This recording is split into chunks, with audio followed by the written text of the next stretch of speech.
Responsible for the views, actions, statements, or opinions of its guests, advertisers, or even its viewers. The information contained in this program is not to be confused with medical or legal advice. An appearance on this platform is not necessarily an endorsement, but as always, we encourage you to do your own research. Enjoy the show.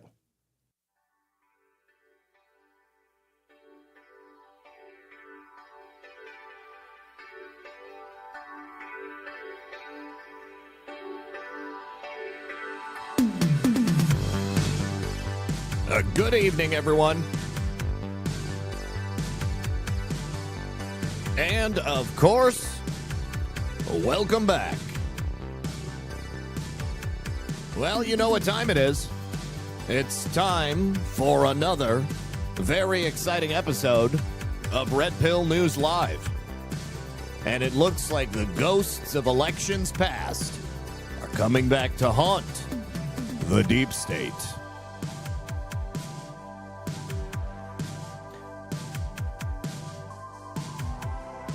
Oh, you guys wouldn't mind, do me a favor, consider hitting that like button. You can help us out by sharing the show. That's always awesome. Thank you big time to Sean Joe for the cookies over there on Rumble. All right, so it's not just Seth Rich we're going to talk about today. We are going to talk about elections in a couple of different instances. Got a couple of stories for you from down here in my sunny native Florida. We got to check in with New York. The Pfizer building is collapsing in New York. Not since 9/11 have we had buildings go down in New York. Kind of crazy. We also have breaking news in the FBI and the DOJ's attempts to subpoena federal election workers from the 2020 election in Fulton County, Georgia. So, if you haven't yet, do me a favor. Grab your popcorn, sit back, relax, and get ready, because we're about to get into it right about now. Science proves that a healthy immune system is the body's first defense against the smallest of ailments to the most catastrophic. Coriolus Versicolor is the most sought-after, all-natural supplement for both humans and pets to help boost the immune system. There are over 400 studies worldwide on its effectiveness in humans, including Sloan Kettering Cancer Center, MD Anderson Cancer Center, and now from the University of Pennsylvania School of Veterinary Medicine. Together, we can help reverse this terrible tide now plaguing your loved ones and give them the immune-boosting supplements that they need. 3 boys taught me 2 things. Summer is an adventure and bugs are relentless. As an herbalist, I know you don't need harsh chemicals to protect your family.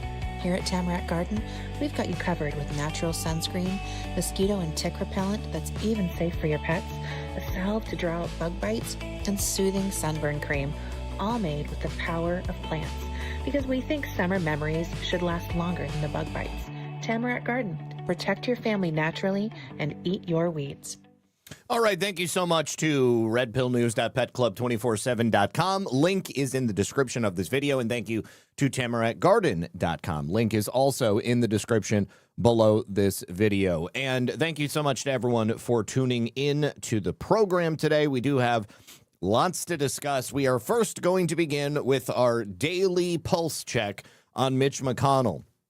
Yesterday, as this story finally started breaking in mainstream media, believe NBC, maybe MS Now, something like that, finally decided to cover the 911 call, not giving credit to Desiree Townsend, the independent journalist who actually went out and did the legwork to get the 911 call. They only quoted Punchbowl News, which is like John Thune's personal mouthpiece on Washington, D.C. And, of course, Punchbowl News did give credit to Desiree Townsend, but MSNBC, of course, they have to pretend that they are a real journalistic organization only when it suits them. Now, after that story broke yesterday, today suddenly across Capitol Hill, people were coming out of the woodwork with stories of having spoken to Mitch McConnell. John Thune allegedly had yet another conversation with Mitch McConnell. Scott Jennings of CNN also claims to have had a conversation with Mitch McConnell, roughly 20 minutes. Now, this is actually something I didn't know, but Mr. Jennings is actually a former staffer of Mitch McConnell, so that means that he has a personal relationship with him. And he also may have a personal relationship with Elaine Chao. Elaine Chao being the wife of Mitch McConnell. Elaine Chao also now back in the United States of America, no longer touring communist China.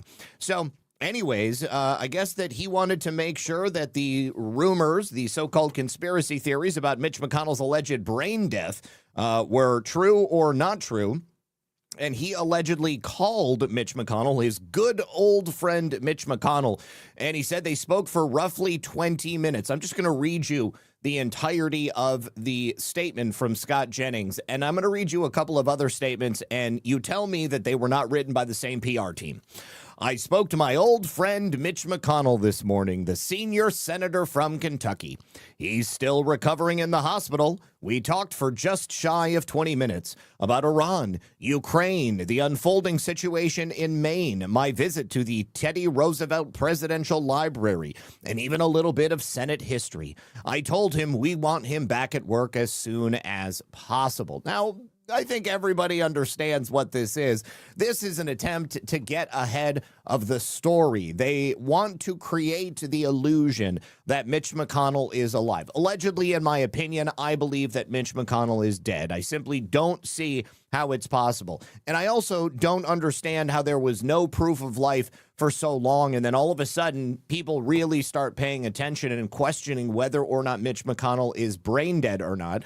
And then, of course, we also had these alleged statements from people inside the White House claiming that Mitch McConnell was brain dead. And then all of a sudden, you have these establishment Republican figures coming forward and saying, no, Mitch McConnell is still as sharp as ever. Although if you had seen Mitch McConnell speak anytime in the last year, you know that that man was as far from being sharp as possible. Hold on just a second. Let me see if I can find a clip of Mitch McConnell speaking recently, because I don't feel like this man could keep up a 20-minute conversation for any length of time under any circumstances. It just does not seem likely. I have, however, seen a whole bunch of funny memes of Mitch McConnell. Mitch McConnell rises from the grave because he hears that the Save America Act is going to pass. Anyways, what Laura Loomer said, what Desiree Townsend had echoed. She said, high-level source close to the White House tells me Mitch McConnell is officially brain dead. He's not coming back. And basically that he's being kept alive on life support. Now, Desiree retweeted her and said, I too have been told the same information several days ago. I just had chosen not to say anything yet. Again, Desiree is posted up at the hospital, maybe Walter Reed, if I'm not mistaken, where Mitch McConnell has allegedly been since June 14th, when he was found in full cardiac arrest on the floor of his bedroom after having been laying there, not breathing for God knows how long. Anybody who isn't breathing or has a heart that is not pumping blood throughout their body with fresh oxygen, if they're dead for any length of time, or they're not breathing, or their heart isn't beating for any length of time, they're going to get brain damage because they're going to have a lack of oxygen to the brain. Now, John Thune had previously said that he was dialed in and he was improving. But again, there were no reports on Mitch McConnell's condition until Elaine Chao comes back from China, and then today Scott Jennings gets in on the act, and he says, hey, we've got to make sure that everybody believes that Mitch McConnell is alive. We also have this right here. Representative Jack Kimball, never heard of this guy. I guess he's from California, but he says, I spoke to my old friend Mitch McConnell this morning. Wow, it sounds like actually the exact same statement that was written or read by Scott Jennings. I believe, again, these are by the same PR team. The senior senator from Kentucky. He's still recovering in the hospital, except the only thing is we talked for just shy of 45 minutes. Not to be outdone by Scott Jennings. He's got to have just a longer conversation. 45 minutes is even less believable than 20 minutes. He's so sharp. Okay, now I know you're blowing smoke up my ass, Jack. Absolutely not the same man. Just like always, he let me do all of the talking. He's a great listener. After that, we prayed silently for a while and had a staring contest. Just like always, he beat me. I told him we want to see him back at work as soon as possible. Oh, obviously Jack's having a little bit of fun with this right here. That's so funny. But John Thune said the exact same thing. Now, also wanted to show you this. Desiree said that shortly after the announcements from Thune and Jennings came out, the Secret Service showed up at the hospital where Mitch McConnell is being kept. If I was going to read something from that, because Mitch McConnell is not due Secret Service protection, this could either be that like President Trump or J.D. Vance went to the hospital to verify proof of life on Mitch McConnell, or President Trump could have just sent the Secret Service and said, listen, boys, I trust you. Go get the goods for me. Go tell me what's going on, whether or not Mitch McConnell is actually breathing of his own accord, or if they have him hooked up to some type of Frankensteinian style machine. All right, everyone. So the United States Secret Service just rolled up here. Hold on. Here, let me show you. Okay, so these two people showed up here not long ago. A woman and a man dressed up, and now we've got United States Secret Service here. I don't know if they're here because of McConnell. I don't know what's going on, but something odd's happening here. I wonder if Trump sent the Secret Service to find out what the hell is going on.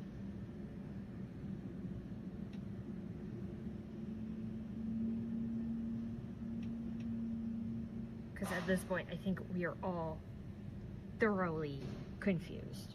Well, I don't know. I'm not going to say I'm confused. I'm convinced Mitch McConnell's dead.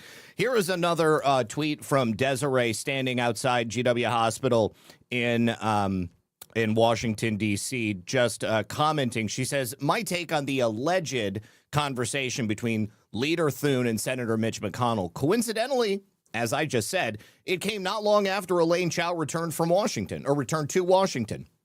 If Senator McConnell is conscious and able to make his own decisions, he should resign. I absolutely will concur with that. Let's hear from Desiree. Outside of George Washington University Hospital, where Senator Mitch McConnell is allegedly still hospitalized. Largely, this is based on his Capitol Hill police presence. So here's what's interesting. Just a few minutes ago, I posted this video where U.S. Secret Service drove past the Capitol Hill police detail that's parked outside of the street here. Now, this comes on the heels of several public statements where people said, including Leader Thune, that they had a conversation with Senator Mitch McConnell recently, and that my good old friend Mitch McConnell, he's still sharp as a tack. While I'm listening to her, I'm also going to look for that clip of Mitch McConnell proving to you he's not. He's alive and conscious. So here's why I think that Secret Service vehicle may have potentially have been sent by President Trump to get to the bottom of what is actually happening. Ooh, I like her. I like her more and more every day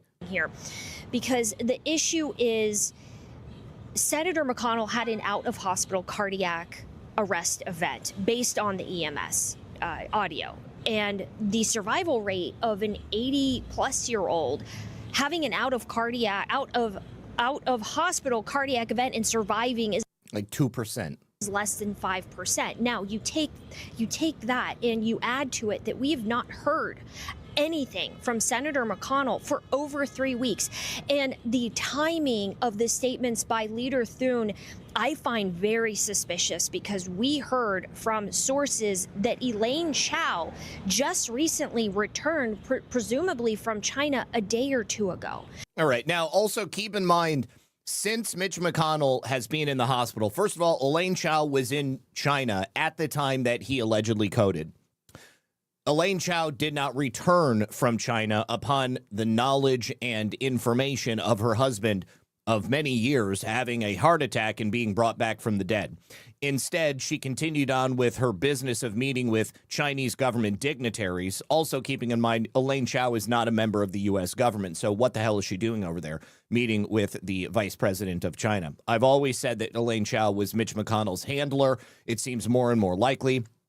because your handler doesn't care about whether or not you live or die. They only care about what information they can glean from you, what are they going to be able to get out of you in terms of a relationship where they are going to be the one that has the upper hand. If Mitch McConnell is dead, Elaine Chao has no more use for him. The other aspect of it is she has an active Twitter account. During the time that Mitch has been in the hospital, she's never once tweeted about him. She tweeted twice. She tweeted about a friend of hers who was a journalist and died. And then she tweeted Happy Father's Day to her father on Father's Day. Mitch McConnell is also a father. But she never said Happy Father's Day to my loving husband, Mitch.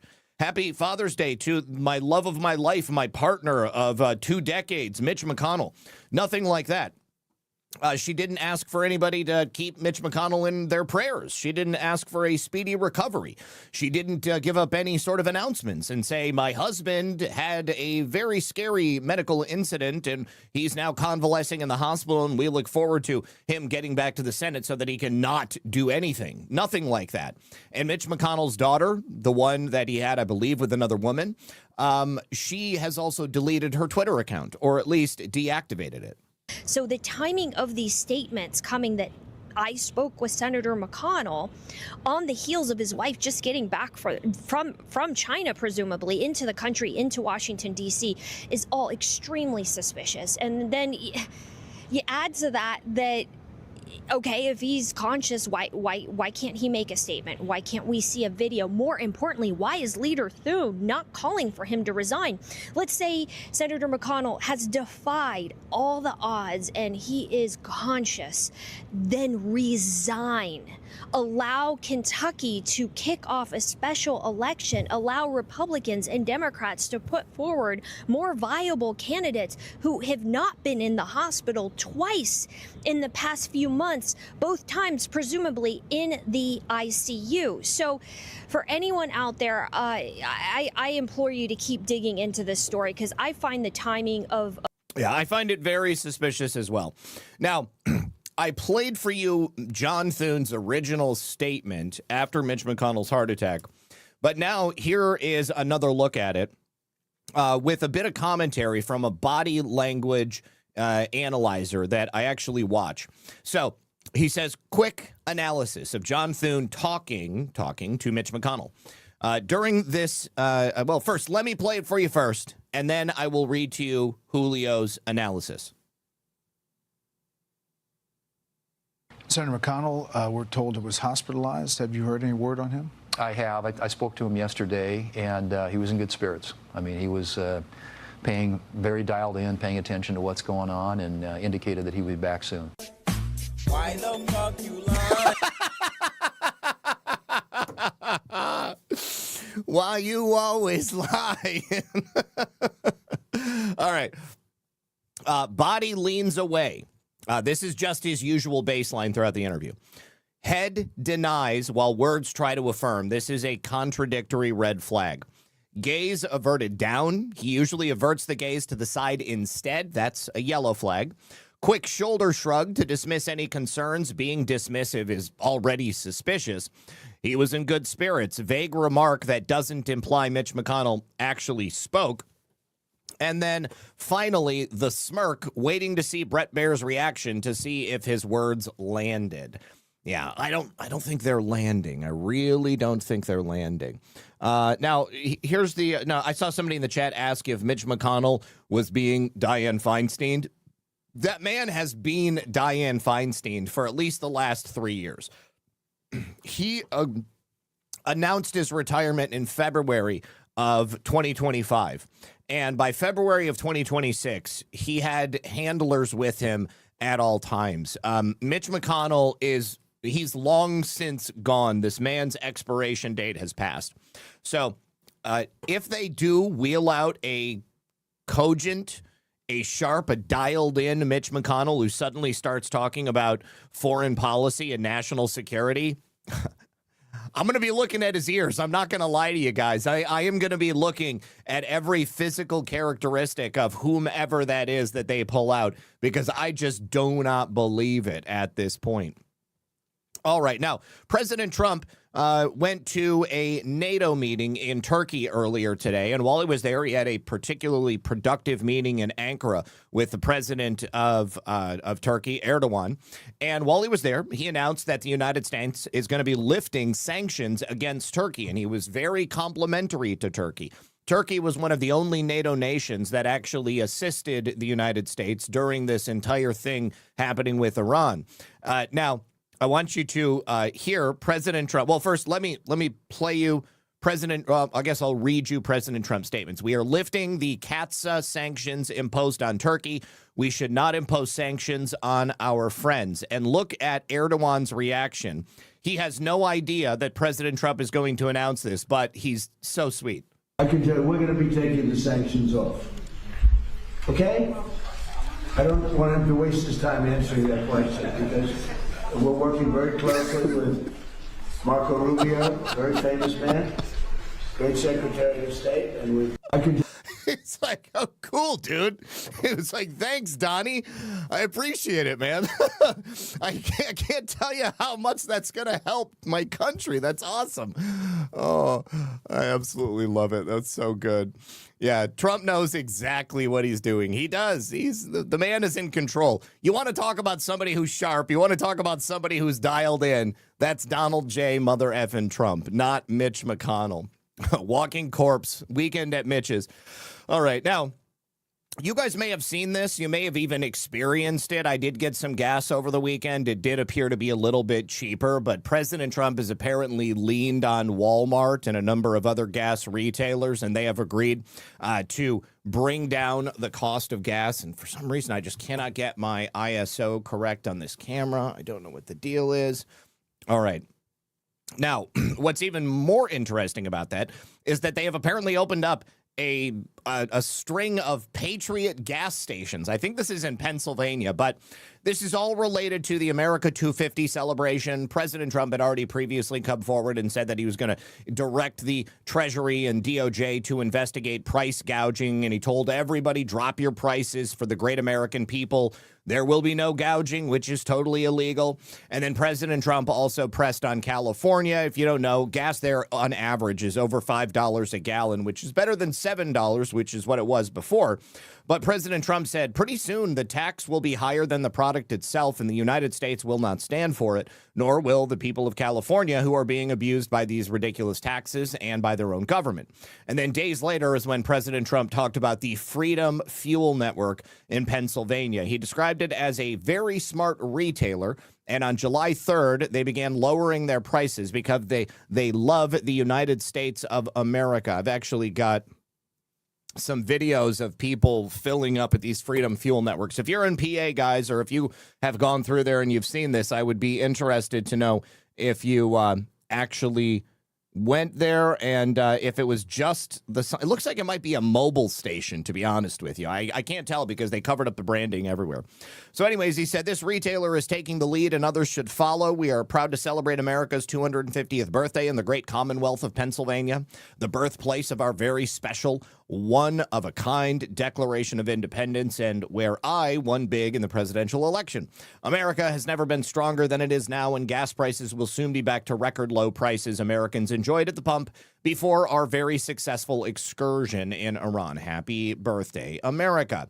And he also applauded Walmart as one of the biggest, best, and smartest retailers in America, if only they were making their products here in the United States, but neither here nor there. Lowering prices by a lot at my administration's request to celebrate our country's 250th birthday. So this is a price cut of almost 15% on ground beef that Walmart has agreed to make. It's a huge deal for many Americans who smartly shop at Walmart, which is a truly patriotic company who loves the USA. I try to get beef locally, but it's not always possible. And then he went on to slam Joe Biden, as he loves to do. Here is the Freedom 250 gas stations. This is kind of cheesy, I had but to go back in and get my change. I thought gas was more expensive, but it's not. So thanks, Trump, for saving me some money. We're here at the first Freedom Fuel Network gas station right here in Philadelphia, leading the charge to lower gas prices. $3.47. I'm totally gonna get a copyright on YouTube for this one. Let me scoot ahead. Ah, that sucks. Anyways, so I see people in the chat I'm from Pennsylvania, haven't heard about this. If you guys see one of these in the wild, please do me a favor, take a picture. And I mean, I think, it looks like it could be a mobile. I mean, or maybe an Amoco. I can't tell. Either way. Anyways, it's very sweet. People talking about being able to fill up their tanks for a little bit less money. Thank you so much to Snowcat Operator. Okay, no, KPZ, no, we don't necessarily like Walmart. President Trump knows that Walmart is an American company and they employ a whole lot of people. And so, of course, like every other American company, he wants them to be as successful as possible. And because they have a presence in so many states around the country, I mean, I think that they're literally in all 50 states and in multiple locations in all 50 states. That means that, truthfully, a lot of people do shop there, even if you don't and you don't like the way they do business. I don't care for the way they do business, and I haven't shopped at Walmart in many years. But you have to, take into account the 320 million people who are actual citizens of the United States. Snowcat Operator, thank you so much for the gifted subscription. Also, thank you to AOB22, who says, Zach, you need a pic of Mitch in the corner of your screen till there's proof of life. Oh, man. Oh, you got me. Okay, I will make that tonight. I'm actually going to make it like a zombie Mitch McConnell picture. So, yes, I will do that. I will do that. The Mitch McConnell proof of life watch. Oh, man, how long are we going to be able to milk this?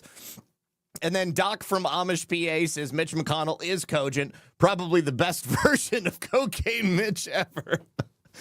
You know what? I never thought I'd say it, but cocaine might do him good, just based upon how slow he tends to move.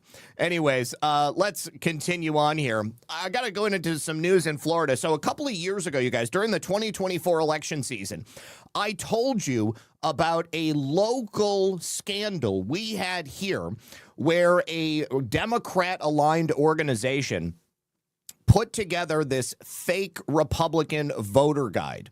And they sent it out to all of the people who live in the area.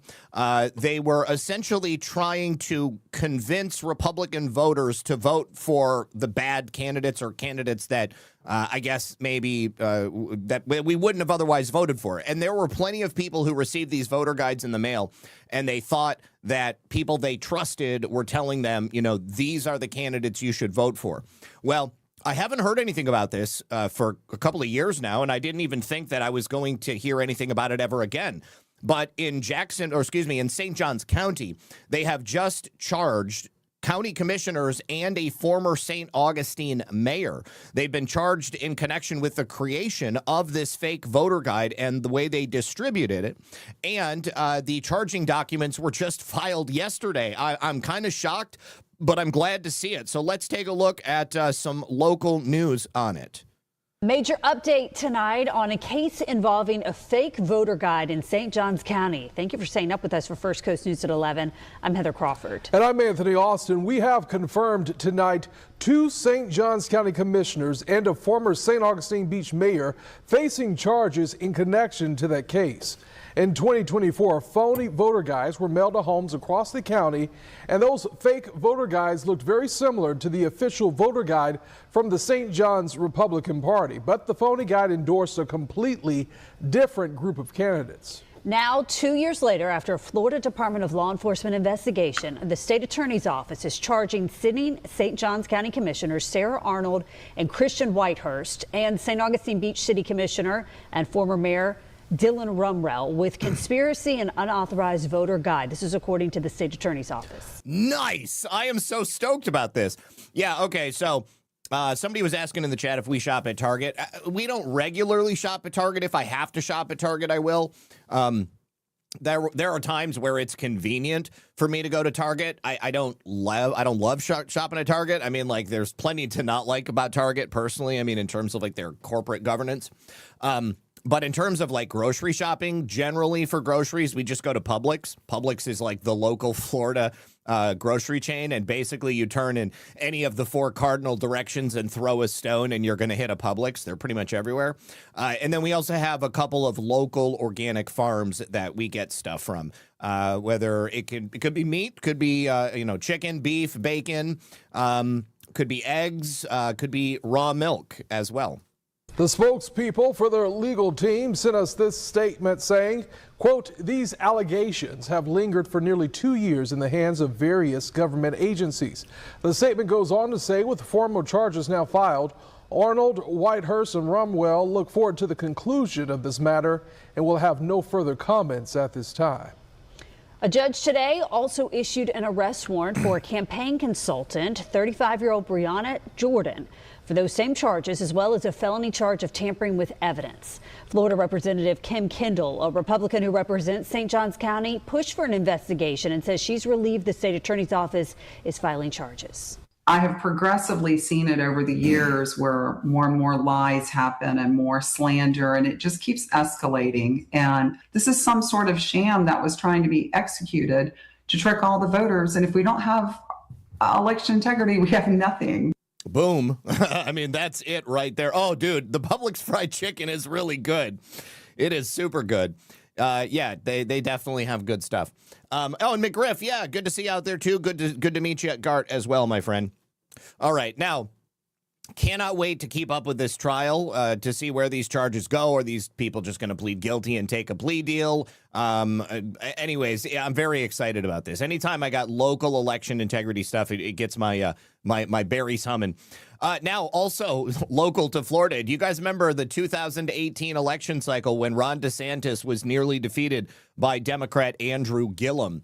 Andrew Gillum has already had one incredible scandal where he was photographed with some male prostitutes naked on the floor, throwing up, sleeping in his own vomit, and there were the signs and symptoms of drug use. I believe that it looked like he was smoking crystal meth and huffing poppers, where I'm not going to go into what those are for, but let's say that gay prostitutes are going to have them in their backpack. Now, Andrew Gillum has just been arrested in Alabama with methamphetamine and cut straws. Also, apparently, he had a bong. This is just wild to me because this guy right here was almost the governor of Florida. They put a lot of money into this election down here. So anyways, Andrew Gillum was arrested last week in Alabama on drug charges following a traffic stop. And he used to be a major rising star in the Democrat Party. If you don't know, he was the mayor of Tallahassee from 2014 to 2018. And that disparity, the difference between he and Ron DeSantis's vote total was 0.4%. Okay. It was literally 0.4% in favor of Ron DeSantis. So police pulled him over. I guess he was driving erratically in the middle of the night on July 2nd. They found all of the methamphetamine, the marijuana. They found the drug paraphernalia. Now he's got these multiple felony charges, including the unlawful possession of a controlled substance. Don't know how much he had, so that will likely determine how much trouble he's in. But also unlawful possession of marijuana. I guess that's not cool in Alabama still. But, you know, obviously, if you've got cut straws in your pocket and you got a bong in your back seat, there's really no way of hiding that stuff. So TMZ, adding insult to injury, was who first reported this. This arrest took place on U.S. Highway 98 near, you guessed it, Walmart Drive in Daphne. Cops say they found about 3 grams of methamphetamine, just slightly less than an 8-ball. Looks like he must have gotten zooted right before he got in the car. He had 8 pre-rolled marijuana joints, 4 cut straws, 3 pipes, and a bong. He sounds like he was on his way to a party with his buddies.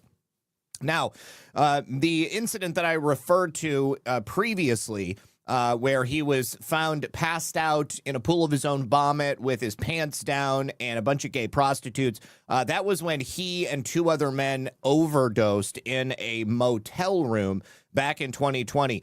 Those images came from body camera footage from the police, and they were apparently trying to determine just what the hell was going on. It was obvious that this was Andrew Gillum, and it was just wild for everyone involved to see that that he could have such a tragic fall from grace in such a short period of time. They say cocaine is a hell of a drug, but crystal meth is just as hell of a drug. Andrew Gillum, I hope that you get sober, brother. Let's go ahead and take a listen to this local coverage.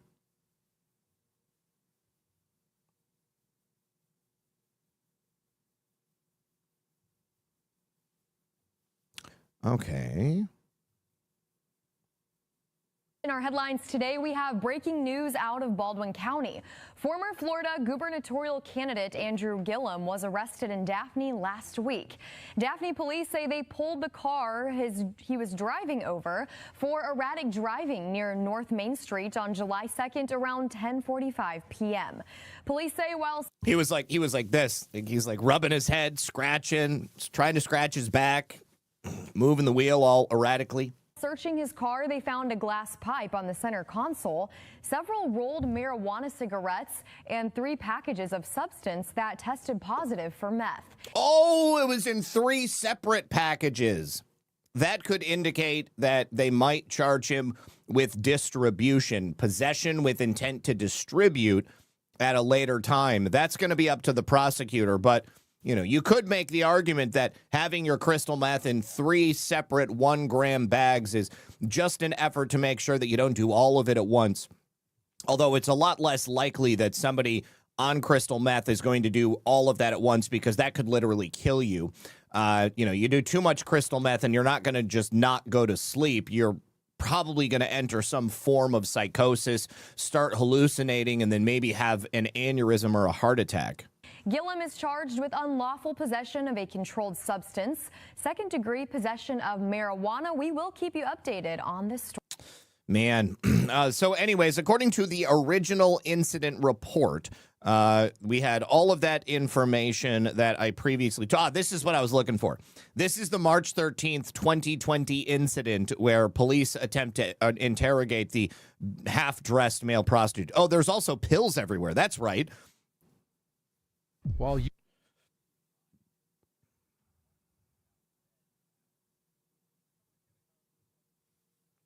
Oh, yeah, this was humiliating. I thought that this was going to be enough to make Andrew Gillum disappear forever, but apparently he just can't keep his hands out of the cookie jar. We're getting our first look at evidence from the overdose emergency involving former gubernatorial candidate Andrew Gillum. And we're talking about a very messy hotel room with drugs. Both of them look like the cat that caught the canary. They look like they're having just a little bit too much fun with this story. I don't even know that anybody knew Andrew Gillum was gay, to be honest with you. Scattered everywhere. Local 10 News reporter Laren Livingston is live on South Beach to show us. Laren. So police tell us back on March 13th, Andrew Gillum was so inebriated when they got here to the Mondrian South Beach Hotel that he could not even speak with those officers who responded here. And so now we're seeing and hearing some of what those first responders saw and heard when they made it here to the hotel that night. Reference to cardiac arrest, 341, 1100 West Avenue. It's around 1 a.m. March 13th. Miami Beach police make their way into the Mondrian South Beach Hotel and up to the 11th floor. The first knock goes unanswered. Seconds later, attention all units.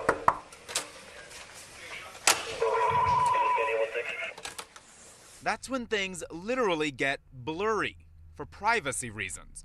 The audio also goes silent. Police encounter a man barely dressed, if at all. You can make out what appears to be Miami Beach fire rescue medics moving around the room. At one point, police direct what appears to be a nude man to the bathroom. He's questioned and later takes a seat. The call came in about a suspected drug overdose. Andrew Gillum, husband, father, and rising star in the Democratic Party, the first black nominee of a major party when he ran for Florida governor, was one of 3 men found inside that hotel room.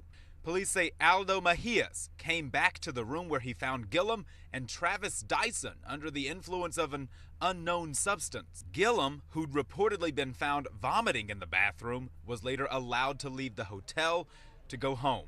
Police also go home to your wife, Andrew, and your children. Released these photos showing the mess left behind: stained pillowcases and sheets, Ew. pills and bottles of pills spilled in various places. Police also removed what they suspected to be 3 small bags of crystal meth.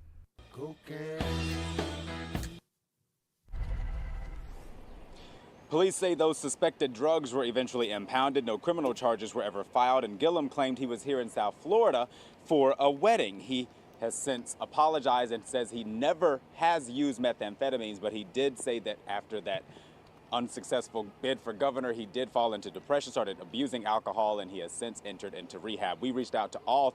Didn't take, unfortunately didn't take. All right. Well, like I said, I'm a recovering addict. I know how easy it is to slip into the scourge of drug abuse. I wish Andrew Gillum the best. I hope that he gets his life together. I hope he finds Jesus, and I hope that he can probably, go back to his wife and kids, because like that's got to be horrible for them. I can only imagine. Can you imagine showing up at school and be like, "Did I see your dad on the news last night?" Hanging out with gay prostitutes and doing crystal meth. I mean, like, that's just like, that's the worst thing. It's the worst thing a son can hear when he shows up. How did he go scot-free? Because he was Andrew Gillum, and he was just 2 years off of losing the gubernatorial race. They did him a solid. But, of course, in Alabama, we don't play up here, boy. We don't play with that stuff up here, boy. You're going to jail. All right. Now, also down here in Florida, a father caught an adult man who had sexually assaulted his underage daughter, and in predictable Florida style, he proceeded to beat the tar off of this man, and this father is not going to face any charges, and I just wanted to congratulate him on a job well done.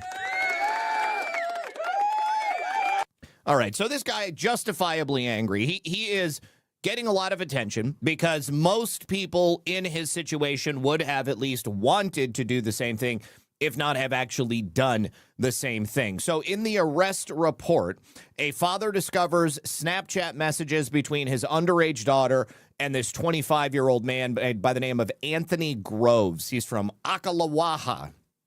Now, after he confirmed the messages were also on Groves' phone, the father beat the holy hell out of him. And Groves got punched a number of times before he finally was able to leave the property.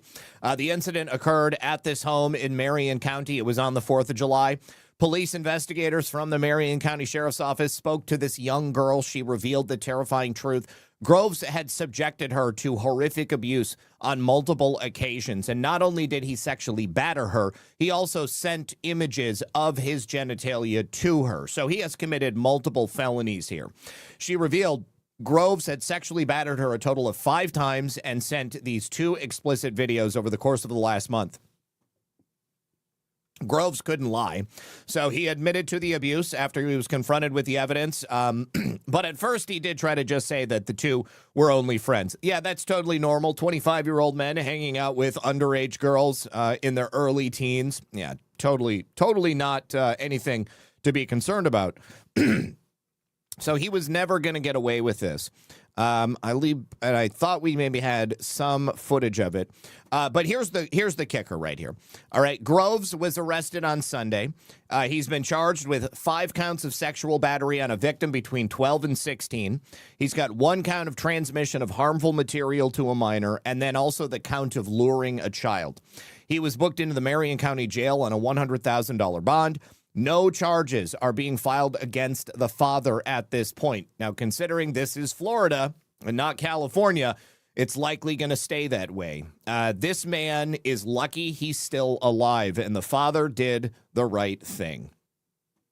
All right, now let's do a pulse check on New York City because things are not good at the Pfizer building. You can see here one of the main steel support structures is bent like a stalk of wheat. Early this morning, this high-rise in Midtown Manhattan was evacuated as the structural issues inside the under construction portion of the building were discovered. This is, if you're from New York, it's located at 235 East 42nd Street. Now, the floor began caving in. The structural beams began buckling. Right around 8 a.m., emergency crews and local news reportedly arrived in the area. Construction workers were there to continue work. They are adding additional stories onto the top of this existing building, and they started to notice the cracks, literally, in the foundation. Now, the FDNY say the workers spotted the structural support beams beginning to buckle on the 21st and 22nd floors, and they got the heck out of there. According to NYPD, all construction workers at the site left the building safely. No injuries have been reported, and the area surrounding the building has been evacuated. Now, a statement from the FDNY shared the images. I'll show you some images and some videos. Before 8 a.m., they received the reports of what was happening. The call came in at the 37-story building at 235 East 42nd Street that is currently being converted from a commercial office building into a residential office building. FDNY units, as well as representatives from the Department of Buildings and NYC Emergency Management, responded and found structural issues on the 21st floor. 2 structural columns buckled, and there were multiple cracks and sagging floors. It's a very serious situation because the box beams, the steel beams, they've started to bend and deflect from the weight, the chief of department, John Esposito, said. We evacuated the building and started evacuations of surrounding buildings. The building has continued to move since we have been on the scene. The drones we've sent up have provided technical information and visuals for partner agencies as assessments are conducted. All workers are accounted for, and approximately 150 firefighters are on the scene. Now, you might ask yourself, how does a building like this just start buckling? What is going on to make it lose its structural integrity? Well, as I said, it was an existing building that they decided they wanted to build up on because it was a former Pfizer building and they were converting it into residential. So in New York City, residential real estate is fairly expensive. But if you own the building, you can go as high up into the air as you want pretty much. So the beams started crumbling. The floors started crumbling. They evacuated. People were in jeopardy on the site. The building was something like 20 stories, and then they added another 16 stories on top of it. So you have a rebuilt foundation, and then they build up from there. They were supposed to reinforce the existing building with new steel going all the way down to the ground, but they obviously didn't do it properly, which is a big problem because the way it's looking right now, I don't know how they're going to save this building, to be quite honest with you. And you can see here from the photos from the FDNY, I mean, that's bad. You know, you've lost, a foot or more in between the ceiling and the floor.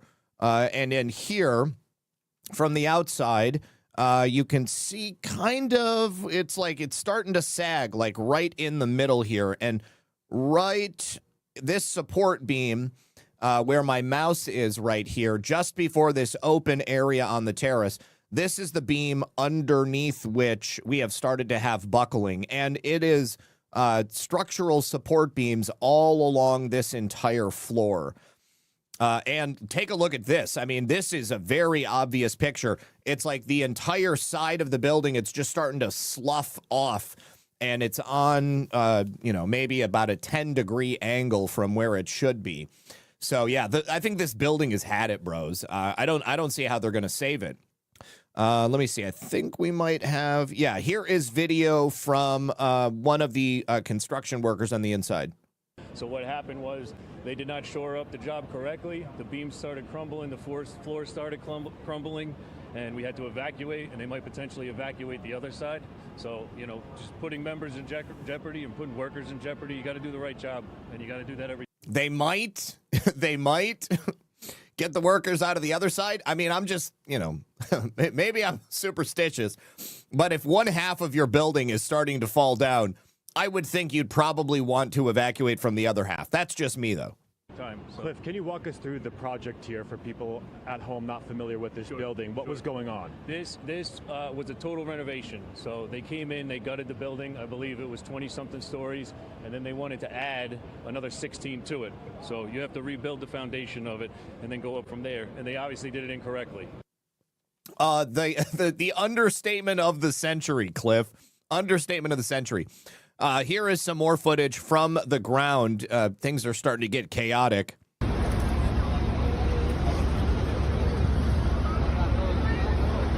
¡Ay, Dios mío!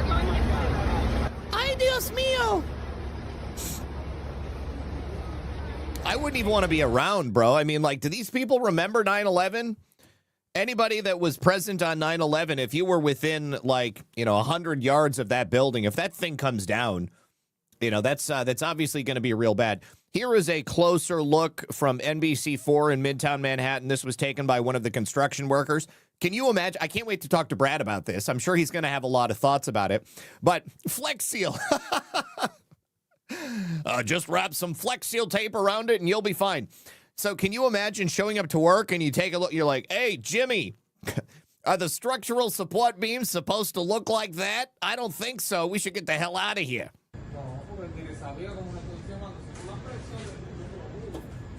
What am I talking about? They're all Spanish. Nobody speaks English. Yeah, call ICE. Call ICE, Louis.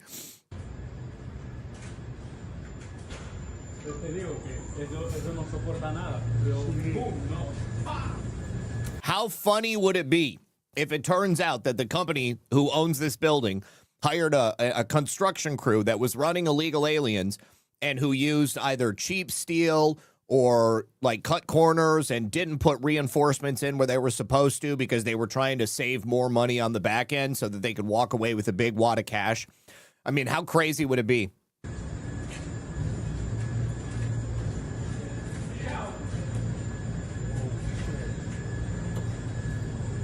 That one just cracked, bro. Woo! All right, I got one more for you. This is from the other side. Better look. And all of that cracking right down there, that's like the floor actually buckling. Wow. Ay, Dios mío. Oh, yeah, and this is what they use in buildings now instead of 2x4s. I mean, I guess they probably always have in New York, but having the metal 2x4s rather than the wooden 2x4s, they're a lot cheaper and a lot less weight as well. So yeah, that's bad news, bro. Ooh, spools of copper power cables should not be stored near the windows. That's about 800 pounds per spool. If I were these guys, I would probably be wheeling that copper out of there. Somebody's going to take it, let's be honest. All right, now here is the fire department chief talking about the continuing movement of the building. It's a very serious situation. The box beams, the steel beams, have started to bend and deflect from the weight.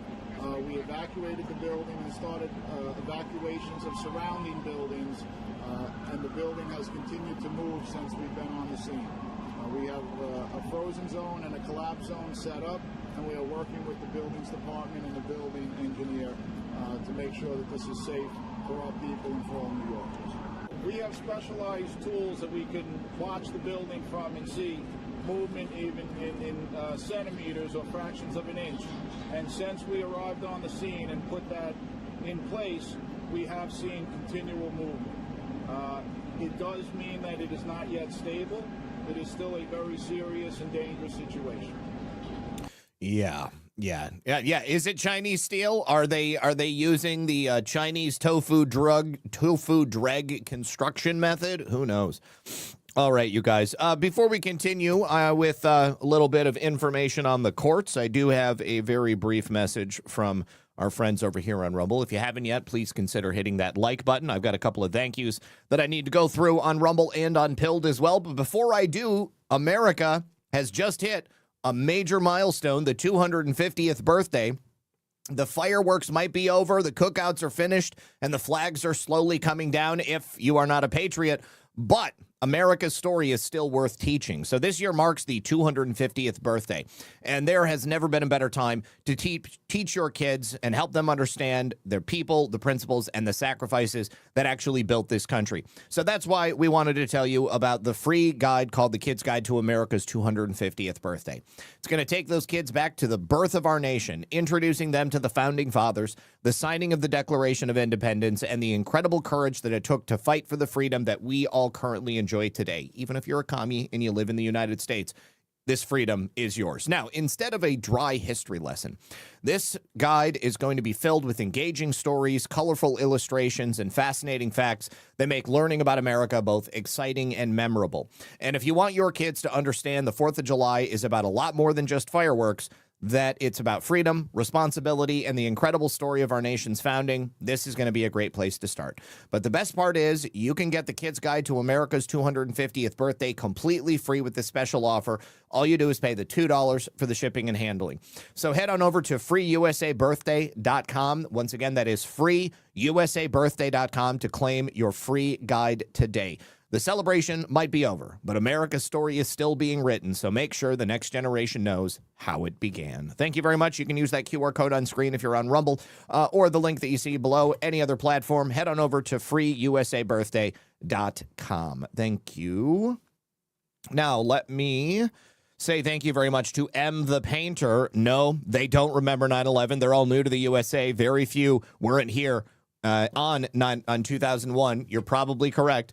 Sean Joe, thank you for the cookie. No thanks, Joe, says thanks, Lisa and Zach, and happy Taco Tuesday to you both. Great reporting, and thanks so much. Thank you so very much. God bless, and stay safe. Thank you for that. And one more thank you to Sean Joe for the cookie. All right, now back over to Pilled. Denise says, fuel in my area was $3.04 this weekend. By Monday afternoon, they had risen it to $3.45. Those dirty so-and-sos. This happened 2 weeks ago. I don't understand what is going on in my area. Springfield, Missouri. It's so frustrating. I think the reason is because, they generally raise the price at the end of the week because they know that you're going to be driving home from work. Maybe you got some places to go on the weekend, and then they raise it again on Monday because they know you got to get gas on your way back to work. It's very, very skeezy.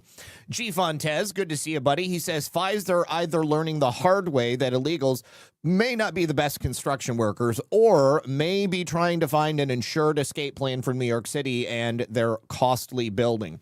I would probably go with the second one. I don't think that this building is still owned by Pfizer. It just used to be where the Pfizer headquarters was, or it was at least called the Pfizer building, but it hasn't been commercial real estate for some time. Now, considering the fact that it was currently in the midst of being renovated, it is unlikely that it's the type of building that Mamdani would have been able to seize. And, the ones that he's talking about seizing are kind of like the rent-controlled buildings that don't pay enough for the landlords to go in and do the work that might be necessary to make them nicer. This would have been a building that more affluent, well-to-do people would have ended up living in. But considering the current tax implications and political climate, I think you may be right. There may be a distinct possibility that they just recognize that if they get out now, if the building comes down and they get an insurance payout, they can just take that money and go to any other state in the union, and they will probably be a lot more profitable. So, yes, conspiracy confirmed. Jennifer Lynn, good to see you, Jennifer. She says, appreciate your daily shows. I appreciate you. Thank you so much. Principled Enigma, good to see you, my friend. He says, it's obvious we're going to have to end up doing a controlled implosion on that building. Yeah, I don't see how that building is going to survive. Jim Kyle says, building inspectors here have some explaining to do. Yes, they do. All right, guys, let us jump right back in. So we do have some breaking news. As I said in the introduction of the show, a federal judge in Georgia has rejected the Justice Department's attempts to subpoena election workers in Fulton County that worked on the 2020 election. I think that this is a bad ruling, and undoubtedly the Department of Justice is going to appeal it. Now, earlier this year, the FBI raided the Fulton County Election Office. The Justice Department issued these subpoenas. They needed information on all of the 2020 election workers, so they needed to find out who those people were. The records include the people who were performing the following duties: thinking about election security and election integrity. These would be the people you'd want to speak to. Individuals assigned to review mail-in ballots. Individuals assigned to the voter review panel or board. Individuals assigned to mobile voting locations. Individuals assigned to transfer results to or from media or transport ballot stock or media. Individuals employed or contracted by the Fulton Board of Registrations and Elections. Individuals who worked or volunteered for the risk limiting audit. Individuals who worked or volunteered for the recount. Individuals who served as precinct managers and assistant managers. Now, earlier today, U.S. District Judge William Ray, who strangely enough, is a Trump appointee, quashed the subpoenas. Judge Ray said the grand jury subpoena was unreasonable. So the Justice Department, as a result of Judge Ray's decision, cannot get the names and personal contact information for every person who worked on that election. So this was in April when they obtained a grand jury subpoena seeking the names and personal contact of the information. This has been a long-time point of contention. President Trump believes the election in 2020 was stolen in Georgia. I believe the election in 2020 was stolen in Georgia. I believe every single one of you here watching my show believes that the election in 2020 was stolen in Georgia, save for maybe like one or two people who are tuning in to hate watch on YouTube, maybe. But Fulton County has asked for this judge to squash the subpoena. They claim that it's not to investigate the 2020 election. It's intended to target, harass, and punish the president's perceived political opponents, and that it was grossly overbroad and untethered to any reasonable need. Now, is it just me, or in elections, aren't you supposed to have like an equal number of Democrats and Republicans? So theoretically, the subpoena would have been, it doesn't specifically target like Democrats that worked on the 2020 election. They just want to talk to people about the process and see who was involved in what. And if they saw something, they should have said something, but they apparently never did. So the Democrats, of course, want to make sure that they continue to control Georgia. Even if they have a Republican in office, they still control Georgia. Given the low need for the subpoenaed information and the highly burdensome nature of the disclosure of the same, the subpoena is unreasonable and must be quashed, the judge wrote in his ruling. Now, we have no word yet on what the DOJ plans to do on this. There must be some way that they can get this information. Is there perhaps a whistleblower who already knows exactly who these people were and maybe wants to come forward? Are any of the people who worked in the 2020 election willing to come forward? Certainly, we know Ruby Freeman's name. We know her daughter's name. Maybe they can just subpoena those gals because before Ruby Freeman became a darling of the Democrat Party, she was speaking with a number of people in the Trump team ready to come forward and whistleblow because of what she saw and what she was told to do. That is not based on anything other than the taped conversations of Ruby Freeman speaking with Harrison Floyd before she ended up getting a Democrat super lawyer and then suing Rudy Giuliani. So anyways, this one is on the back burner for the time being. Now, this is an interesting take on a ruling that the Supreme Court has recently put forth. A legal analyst says the Supreme Court's ruling on the president's use of power has potentially produced unintended consequences.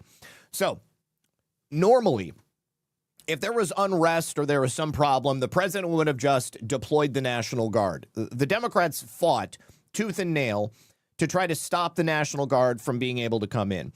This was from some time ago that this was actually decided. But what this instead means is that the president would, instead of relying on the National Guard, they must first rely on regular armed federal forces if the law cannot be enforced, which is essentially just the military. All right. So that could be just about anybody, like the Marines, 82nd Airborne, ICE agents, and like all of it. I mean, like he could just, anybody who's federally, just call them in. So let's take a listen. Recently said, look, I'm trying to enforce the laws with ICE agents, with federal law enforcement, and I can't do it, so I need to call the National Guard. But the statute says the president has to be unable to enforce the law with regular forces. What does regular forces mean? We don't know. The Supreme Court has never decided that question before yesterday. The Supreme Court now says regular forces means you have to try with the regular armed forces first before you can bring out the National Guard. So the unintended consequence here might be that the president is going to have to call the 82nd Airborne or the Marines or the 101st Airborne Division, as, for example, President Eisenhower did after Brown versus Board of Education in the South to enforce desegregation. President Trump might have to do that first in order to protect those federal buildings, those ICE agents. And then if they fail, he can then call out the National Guard. Immediately, the thought that comes to mind If the president's unable to call the National Guard and bring them into Chicago, and he has to bring in the Marines, military, maybe it's the only way. J.B. Pritzker, the governor in the state of Illinois, is saying this. Today is a big win for Illinois and American democracy. This is an important step in curbing the Trump administration's consistent abuse of power and slowing Trump's march toward authoritarianism. So the reason I am bringing this up now, because this was a ruling from late last year, is because the closer we get to the midterms, the more pushback I believe we're going to see from the left and from the enemies of Donald Trump. I believe that we are going to witness a palpable level of panic and perhaps demonstrations where they're already talking about Trump is probably going to steal the election, et cetera, et cetera. So I'm looking for an inflection point where it may become necessary for President Trump to call the military out. So just keep your eyes open on this, and we will see where this leads. But the closer it gets to the midterms, the itchier I'm getting. All right, now, also some interesting news on Judge Sparkles Sakunanen. She is that foreign judge who recently blocked President Trump's common sense effort to verify the citizenship of people who want to vote in elections. Congressman Abe Hamada has filed articles of impeachment against her.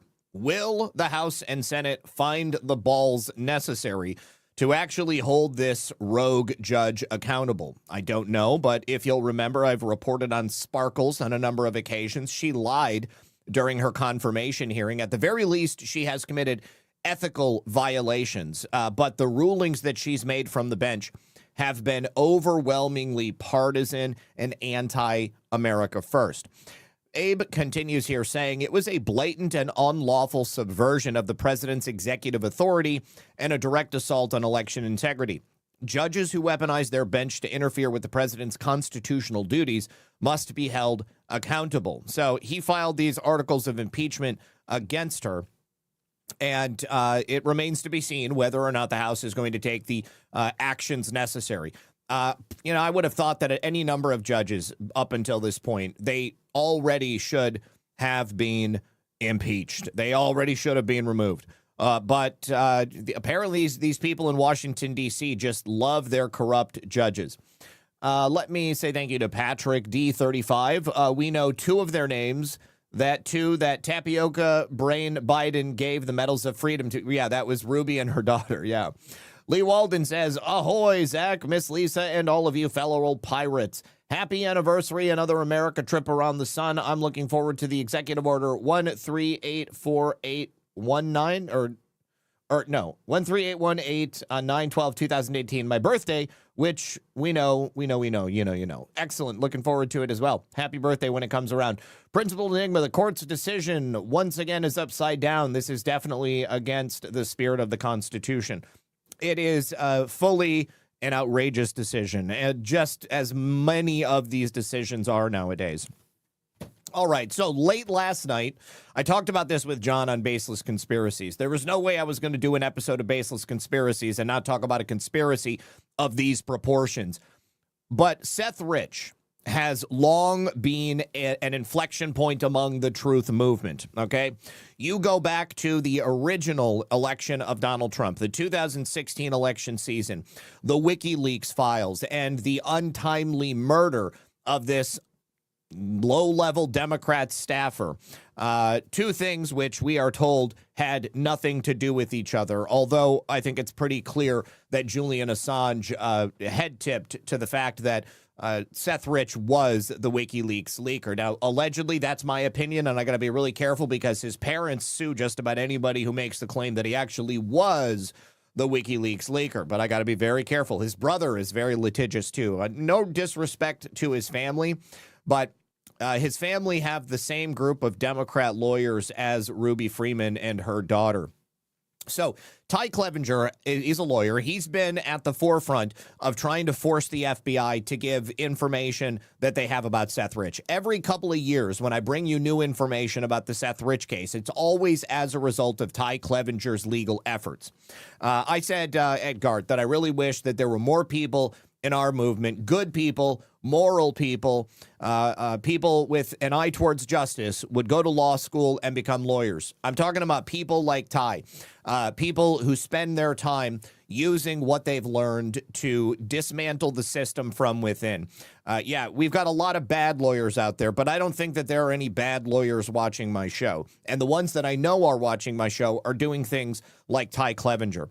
So about a year ago, the FBI was in court, ruled against, and the judge told them to honor Ty Clevenger's FOIA request and hand over the information that they had about Seth Rich. If you can go back in time, they said they never had anything. Ty goes through all of this all over again. Yeah, Ash is basically a lawyer, even though she's not a lawyer, and she will tell you she's not a lawyer, but she would be a perfect person to go to law school. She's actually got a better grasp on the law than many of the yahoos who are practicing law in America today.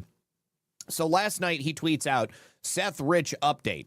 Today, an attorney for the government told me that I would soon be getting confirmation that several hundred pages of documents related to Seth Rich were found in a previously hidden room at FBI headquarters. You may recall that on July 30th of 2025, Fox News Digital reported that newly installed FBI Director Kash Patel and his leadership team had located an unmapped, sealed area within the J. Edgar Hoover office building's SCIF. Now, this is actually an even more detailed description of exactly what this was. We've heard it characterized a couple of different ways. Initially, we were just told that there was a room full of burn bags. Then we were told that it was something like a secret broom closet. And then it was later determined to be a sealed and unmapped area that was essentially a SCIF hidden within the building, almost like a hidden room.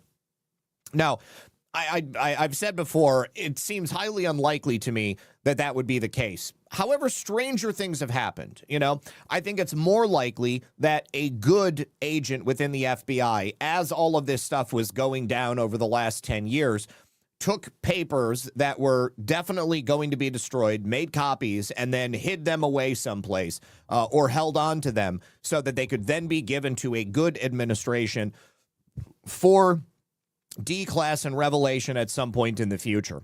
But last year's report described these burn bags that contained thousands of pages of classified files that were intended for destruction, and those files were linked back to the 2016 Crossfire Hurricane investigation.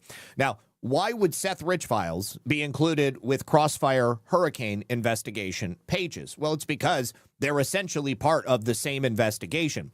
Seth Rich worked for the DNC. Seth Rich allegedly downloaded all of those emails from John Podesta's email and the DNC emails and then handed them over to WikiLeaks. Hillary Clinton, John Podesta, and her campaign paid Christopher Steele to make the Trump dossier. And then the Crossfire Hurricane investigation began as a result of Christopher Steele's report and it being leaked out and handed to people in Congress. So it's all part of the same conspiracy. So it makes perfect sense that Seth Rich files would have been included with Crossfire Hurricane files. And it also makes perfect sense that the FBI would be trying to destroy them because they have said repeatedly that they have nothing related to the investigation into Seth Rich because, A, they never did an investigation into Seth Rich. Sure, I've got a bridge in Brooklyn to sell you. And then, B, they have, in fact, been proven to have had multiple laptops, a phone, a DVD that's unmarked, all included with Seth Rich's backpack. So they have a lot of stuff. I would hazard a guess and say that the investigation into Seth Rich's death was just done off the books, probably so that they could keep it out of the hands of enterprising D.C. police officers. They could ensure that the investigation would be buried and that the true murderers of Seth Rich, fill in the blanks on that one, would never be caught. Mind you, Ty says, I don't have anything yet. I don't even know whether or not the FBI will agree to release a single page of what it found. Nonetheless, any confirmation that the files were in the secret SCIF raises a lot of questions. At the very least, some very high-level people have something to hide. Now, the FBI originally told Ty Clevenger in 2017 they had no records whatsoever about Seth Rich because they were not involved in the investigation of his death. We were always told it was a botched robbery, even though nothing was stolen from Seth's person, his wallet, his jewels, his gold, any of that. And the local police were investigating it. And of course, the local police, they found nothing in terms of who may have killed Seth Rich. And of course, the deaths of those MS-13 gang members that died in a assassination-style shooting several days later, that wasn't in D.C., so it would have been a totally different jurisdiction. Now, since that time in 2017, when the FBI claimed to have nothing, they have gradually admitted to the possession of several thousand pages of documents about Seth. That includes his work laptop, the image of his personal laptop, that DVD, which is unmarked. We have no idea what's on it. It could be DNC files linking him directly to WikiLeaks. Nonetheless, on June 15th of this year, I had to file yet another motion. In this motion, he had to explain how the FBI is still withholding records in violation of court orders. It was like a year ago that this judge determined the FBI had to comply with the FOIA and hand over the information they had admitted they had, and they still haven't done it.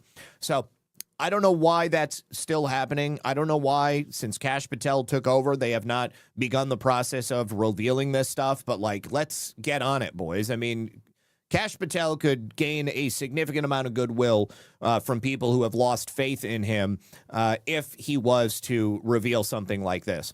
So if the FBI is still fighting transparency so hard on other fronts, and it is, to be fair, it is, then why would it acknowledge that records about Seth Rich have been hidden in a SCIF? I don't know. Maybe Joe DeGeneva's grand jury investigation in Miami is putting some heat on the players in D.C. This, to me, is even more confirmation that the murder of Seth Rich is directly related to the grand conspiracy, which, of course, begins with Crossfire Hurricane. I can tell you this much for sure. Nobody on Capitol Hill has been willing to touch this subject with a 10-foot pole. The murder of Seth Rich and the resulting cover-up is as radioactive as any topic I've ever seen.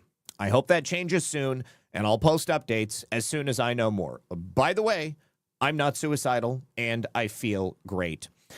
So this is the same FBI that originally told Ty Clevenger back in 2017 they had nothing because they weren't involved in the investigation.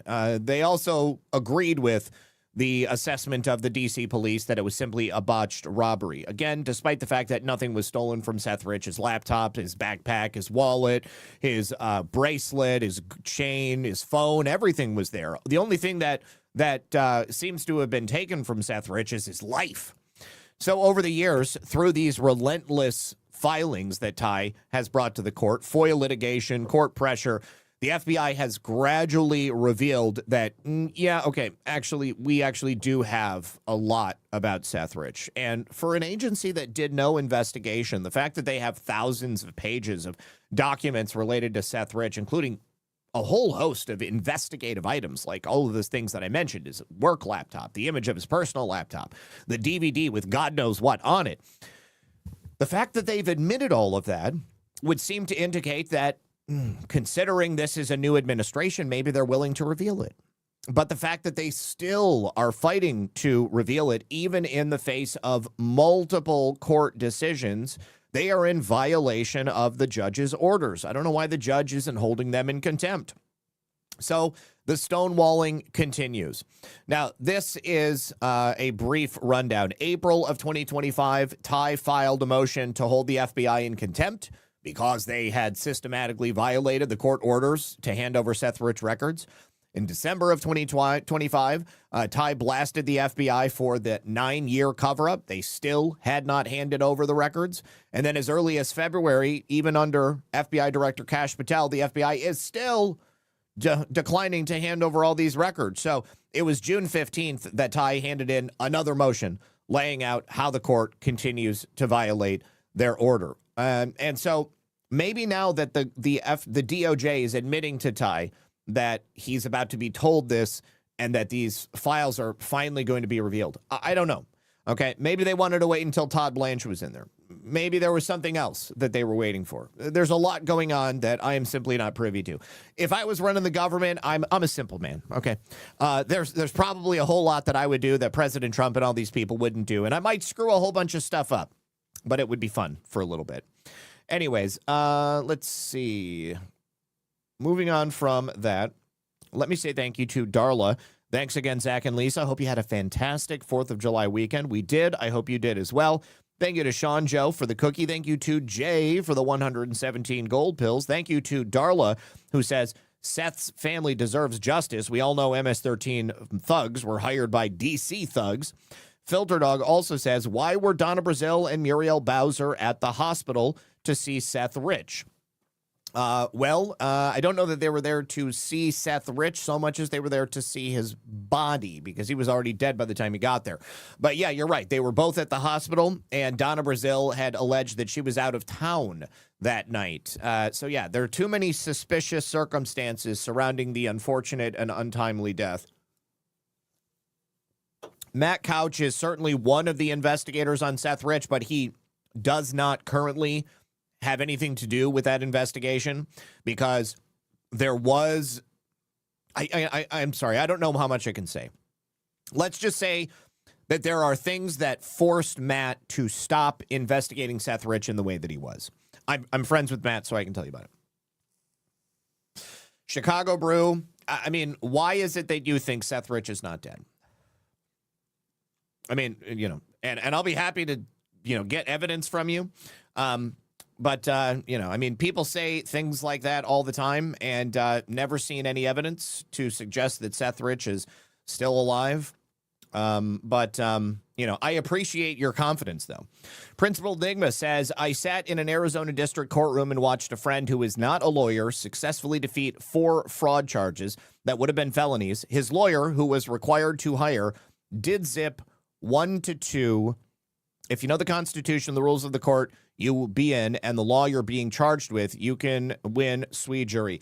You can, but of course, there are a lot of people who do, and then there are a lot of people who don't. I do not have the confidence in myself to be able to do that and successfully win, because you know I'm not as well educated in the law as I would need to be able to take on the judicial system. All right, now let's also check in with Julie Kelly. So, the Justice Connection, they are apparently a left-wing organization who is working with 1,200 former DOJ employees, and they are opposing Todd Blanche's nomination for Attorney General. This is the clearest indication, as far as I'm concerned, that Todd Blanche must be made the Attorney General. So this letter warns senators that a vote to confirm Blanche is a vote to undermine the independence of our Justice Department. First of all, the Justice Department is not independent. It is a branch, it is an agency of the executive branch of government directly under the power of the President of the United States. This LARP, this raging narrative that the Justice Department is supposed to be independent of anybody. No, that is not how it works. They work for the president. They serve at the pleasure of the president. And all of these people who signed on to this letter, they are all deep state. So this is being sent to the Committee on the Judiciary for both the Democrats and the Republicans. Dear Chairman Grassley and Ranking Member Durbin, we served at the public. We served the public at the Department of. I got to make this bigger. I am having a lot of trouble seeing. We serve the public at the Department of Justice as career employees and appointees during both Republican and Democratic administrations. Regardless of how we joined the department, every one of us took an oath to support and defend the Constitution, not the occupant of the White House. The oath now compels us to speak out against the nomination of Todd Blanche for Attorney General, someone who took the same oath but has utterly failed to abide by it. Why? Because he doesn't do what we want him to do. In the coming weeks, Many will rightfully underscore the corruption and abuses that have defined the Justice Department under Todd Blanche's leadership. You know what I've seen under Todd Blanche's leadership? I've seen a whole bunch of bad people get wrapped up and charged and indicted for crimes that directly affect me as an American citizen and every single one of you out there. He continues by saying the vindictive prosecutions and investigations of the president's foes, the deals designed to reward lawbreakers with taxpayer dollars, the erasure of accountability for January 6th, the mishandling of the Epstein files. You mean the same Epstein files that you dirty sons of bitches could have put out or done something with in the many years that you worked for the public at the Department of Justice? And the denigration of judges and repeated violations of their orders. Not happening. The administration has 100% complied with every single unfair and anti-American order from a judge. It doesn't matter if it's Judge Sparkles Skakunian or Judge James Boasberg, any of them, no matter how bad they are. I wish that the Justice Department and the federal government would go against these judges. I wish that they would find some way to just fire every single one of them, remove them from office. It's not going to happen, but a man can dream. A man can dream. We want to focus on one area that deserves just as much attention: Todd Blanche's denigration of DOJ's apolitical career workforce. If you've got a problem with the things that the Attorney General is saying, then you're probably not apolitical. Apolitical for them means anybody who supports an ultra-radical left-wing position. If you support anything outside of the barometer of left-wing, then you are obviously an extremist. You're wrong, because, of course, how couldn't you be? And, of course, they are not going to agree with you. Of the more than 100,000 employees at the Department of Justice, 99% are career civil servants. Well, maybe we need to fire them. Anyone who's worked there and through administrations of both parties knows they are the department's backbone. They're the ones who keep us safe by prosecuting violent crime, investigating drug trafficking, and countering terrorism and espionage. So what the hell were you doing during the last administration or even during administrations prior? I mean, I have seen the Department of Justice, these, civil servants, as you put it, getting through prosecutions of far more people since Todd Blanche has been in the power position at the Department of Justice. They keep us prosperous by enforcing antitrust laws and holding financial fraudsters accountable. They protect our fundamental freedoms by upholding civil rights laws, and they keep our elected officials honest by pursuing public corruption. Except you didn't, Blanche. You did not go after people who were engaging in public corruption. The Public Corruption Unit was merely a cover story to make it appear as if you were investigating public corruption. You just let people get away with things all over the place. Under Blanche's leadership, approximately 16,000 employees have left because they're worthless, because their position at the Department of Justice was unnecessary, or because they didn't want to agree to go along with the agenda of the new administration that was elected by the people of the United States of America that you pansies claim to represent. You don't represent us. You don't deserve to work for the Department of Justice. Get a job someplace else, okay? Go open up a 7-Eleven. Go move to another country if you don't like what's happening. We don't need you here. We don't want you here. So, Julie Kelly says former DOJ employees continue to reveal the systemic partisanship of the department. Yes, they have exposed themselves. And I'm sorry, but we don't need to be lectured about corruption and abuses by hacks like Jack Smith's henchman J.P. Cooney, Molly Gaston, and Dave Rohde. Oh, J6 mouthpiece Peter Carr, or Capitol Siege Chief Greg Rosen, Peter Strzok's best friend Mike Feinberg at the FBI, J6 prosecutors Mike Gordon and Sarah Levine, perpetual hack David Loffman, who helped tank Clinton email investigation and participated in Brett Kavanaugh's character assassination campaign. Remember the whole Christine Blasey Ford thing? The Biden AutoPen attorney, Liz Oyer, she was totally all involved with that. Lisa Monaco, she is a dirty so-and-so who needs to be indicted. Her senior counsel, Dave Smith, also Robert Mueller's henchman, Aaron Zelinsky. There's all kinds of reasons why these people I'm glad that they're gone.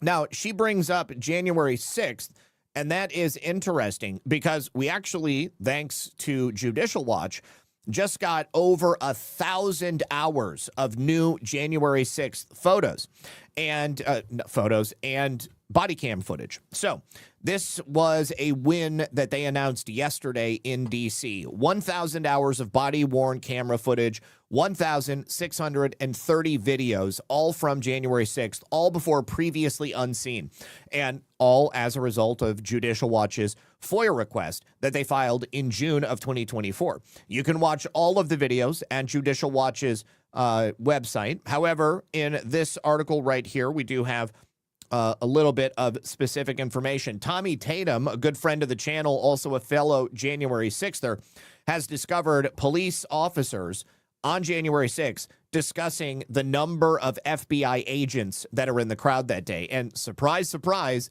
it's way more than what the FBI has admitted to being in the crowd previously. So take a look at this. What did I just find? Newly released J6 footage contains police radio traffic.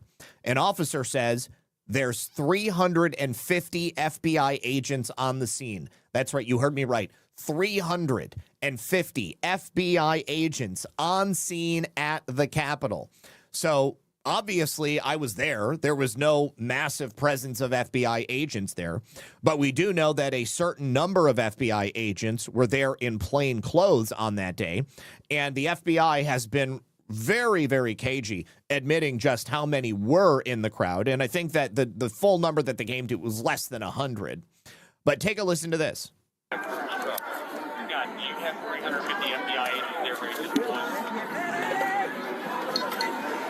You have 350 FBI agents there ready to deploy. You have 350 FBI agents there ready to deploy. Good catch, Tommy. Tommy does incredible work when it comes to digging through this body camera footage. So good. And, you know, that was just on the first day of him trolling through this footage. It's even more impressive because there's a lot of background noise. So Tommy obviously had to be listening very closely.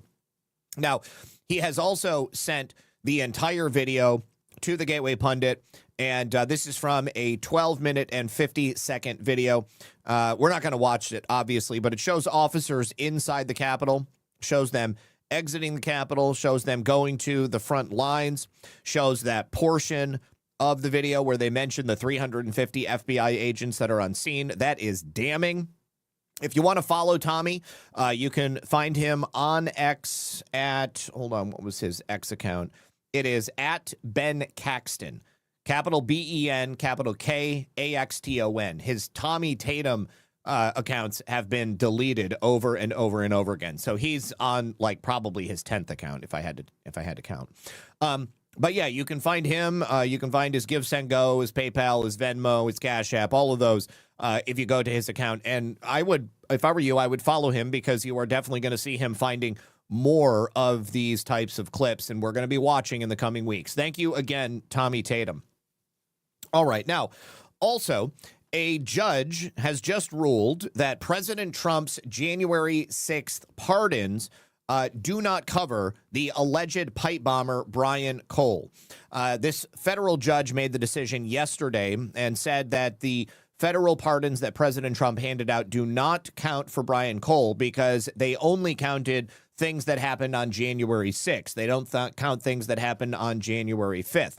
So the U.S. District Judge Amir Ali rejected arguments from Cole's attorneys claiming that their client cannot be covered by President Trump's pardons. Now, Judge Ali said Trump's pardons are limited to those who were convicted of offenses related to the riot.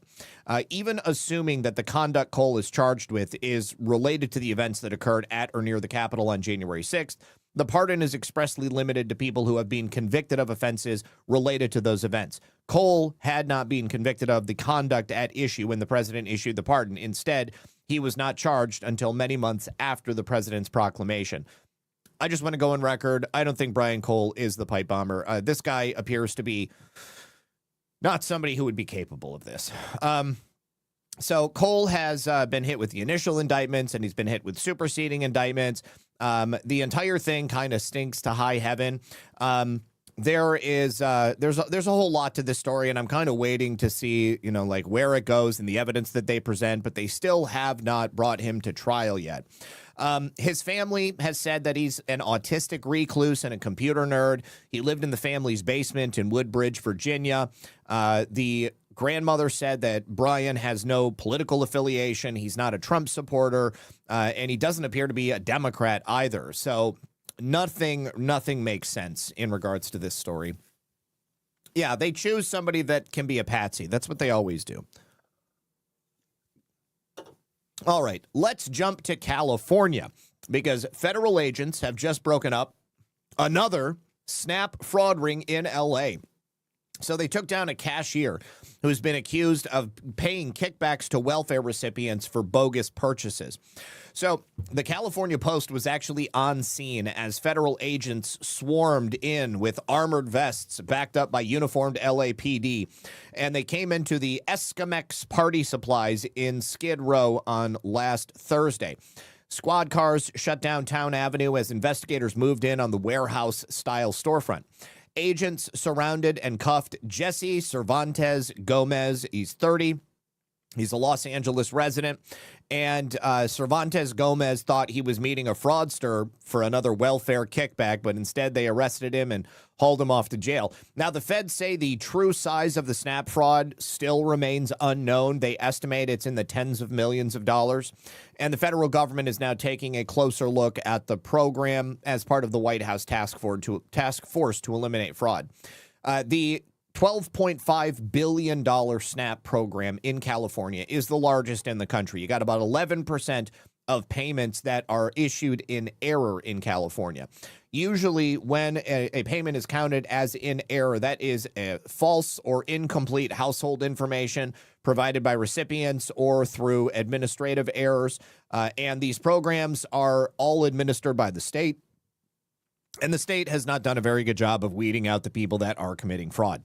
So you have a lot of people committing fraud against the government. Now, this takedown, it was one of at least 4 raids that took place in L.A.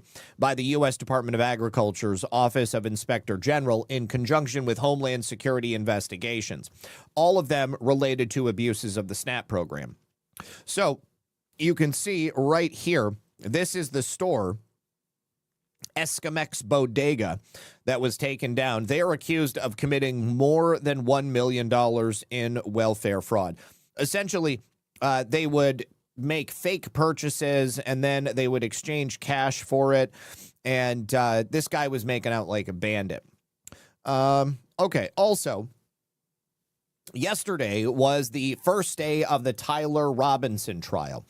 This was a preliminary hearing to determine whether or not the case against Tyler Robinson will go to trial, and it continued today. There were a couple of interesting things that happened yesterday and a couple of additional interesting things that happened today. It was still going on, I believe, when I started my show, so I'll have more to talk about in regards to that tomorrow. But if you've been living under a box, Tyler Robinson is charged with the aggravated murder of Charlie Kirk last year. And the former prosecutor and career trial attorney Wendy Patrick was providing analysis to Just the News in discussing what she saw. So she believes that the defense is going to try to do what they can to keep the video footage of Charlie Kirk's assassination out of the case. That footage was played yesterday for the judge. I don't know that they're going to be able to do that. That footage was widely seen by just about everybody. And if the prosecution agrees to not show the footage of Charlie being shot or Charlie being murdered, I think that they would only do that because it doesn't help their case in any way to have that footage in there. In fact, I think that it might muddy the waters on what they're trying to argue. But of course, the defense is going to argue that the footage itself is explosive in nature and it's one of the most damning pieces of evidence in a trial like this. But for the people who saw it, it definitely does make you feel something. She also noted the overall stability and civility of the hearing. Neither side was out of line. Nobody raised their voices. Nobody was yelling. even though it kind of seemed to me like the defense had a few more points scored than the prosecution, everybody appeared to be proceeding just, in a civil manner.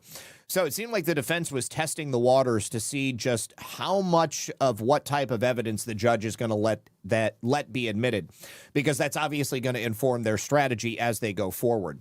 One of the things that I noticed today was that as Tyler Robinson's attorney was questioning first of all, the sheriff that helped turn Tyler Robinson in used to be his Boy Scout leader. And Tyler, when he showed up to turn himself in, he was civil. He wasn't violent. He went in of his own volition. It kind of seemed like she was trying to establish that Tyler Robinson voluntarily gave himself up and didn't make the cops come looking for him, even though they were looking for him. And that might be an attempt to perhaps try to stave off the death penalty. So lodging objections to certain types of evidence, meaning recitations are likely to decrease. That will cut time. And at a certain point, the judge will know whether he's got enough evidence presented to continue with the case. So it'll be interesting to see how this moves forward, and especially interesting to see what this judge is going to allow to be brought into this trial. Now, here is one of the pieces of evidence that was shown. This, I don't believe, has been shown in this form publicly yet, but this is the video they claim to be Tyler Robinson of him walking up the stairs on the UVU campus shortly before Charlie is shot.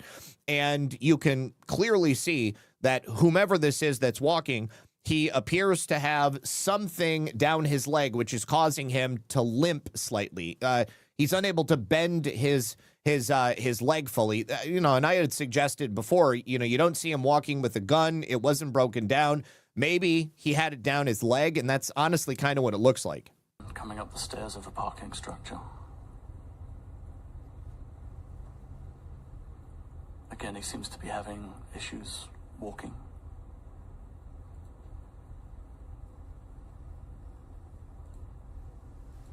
So, and, barring the idea that this person may have a gun down their leg, we might just be looking at somebody who is injured. But then it begs the question, who do we see running in a later video? I will tell you this, the defense made very clear, they established with a police officer, the lead investigator, that they could not identify that person jumping off the roof and running away as Tyler Robinson. There was nothing identifiable about him to indicate to them that that specifically was Tyler Robinson. That was kind of a blow to the prosecution. And again, we're able to track Mr. Robinson when he leaves this parking structure? Yes, we were able to. Okay. So when he leaves the parking structure, where does he go? He comes up around Campus Drive, as you can see on the video here. There is a cut through there north of the Losi building, and that's Mr. Robinson coming up the sidewalk. He has the noticeable gait or limp in his walk. And then he moves south across the front of the Losi building. Okay. Also, a witness, a local resident named Miss Noble, gave ring camera footage of Tyler Robinson's vehicles to the authorities. This was a major blow to the prosecution and an unanswered question. This is very clearly the same car that the police have identified as Tyler Robinson's, and they show him driving at different times. But in her statement to police, she says, and you can see it on the camera footage, the driver of the car appeared to be bald, and there were 3 other people in the car. Obviously, if this is Tyler Robinson's car, then we need to know who those people are. Certainly, it would beg the question, did Tyler Robinson act alone?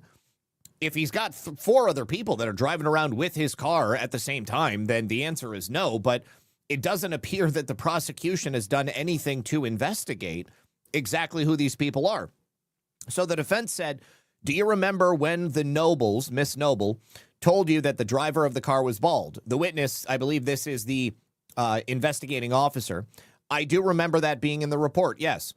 The defense says, but you didn't mention that today when you were talking about the Ring camera, did you? The police officer like completely skated over that part of the witness's statement.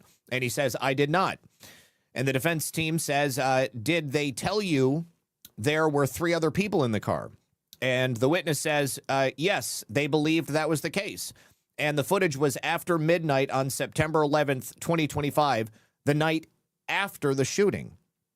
So here is the defense team questioning the lead investigating officer. Ring camera that you obtained, and you interviewed a woman named Ms. Noble, is that right?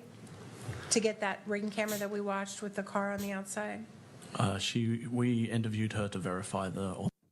I know this guy has an accent, but he is like one of the lead investigators on the case. I don't know why. I mean, maybe he moved here when he was younger and got citizenship. Authenticity of the video, yes. And were you involved in that interview? With Miss Noble, yes. And do you recall what they told you about what they remember seeing in and around that car that night? I don't recall. I just know we were there to verify the video. I didn't conduct an interview with Miss Noble at that time. Okay. Can we please bring up whole... Sorry, just a moment.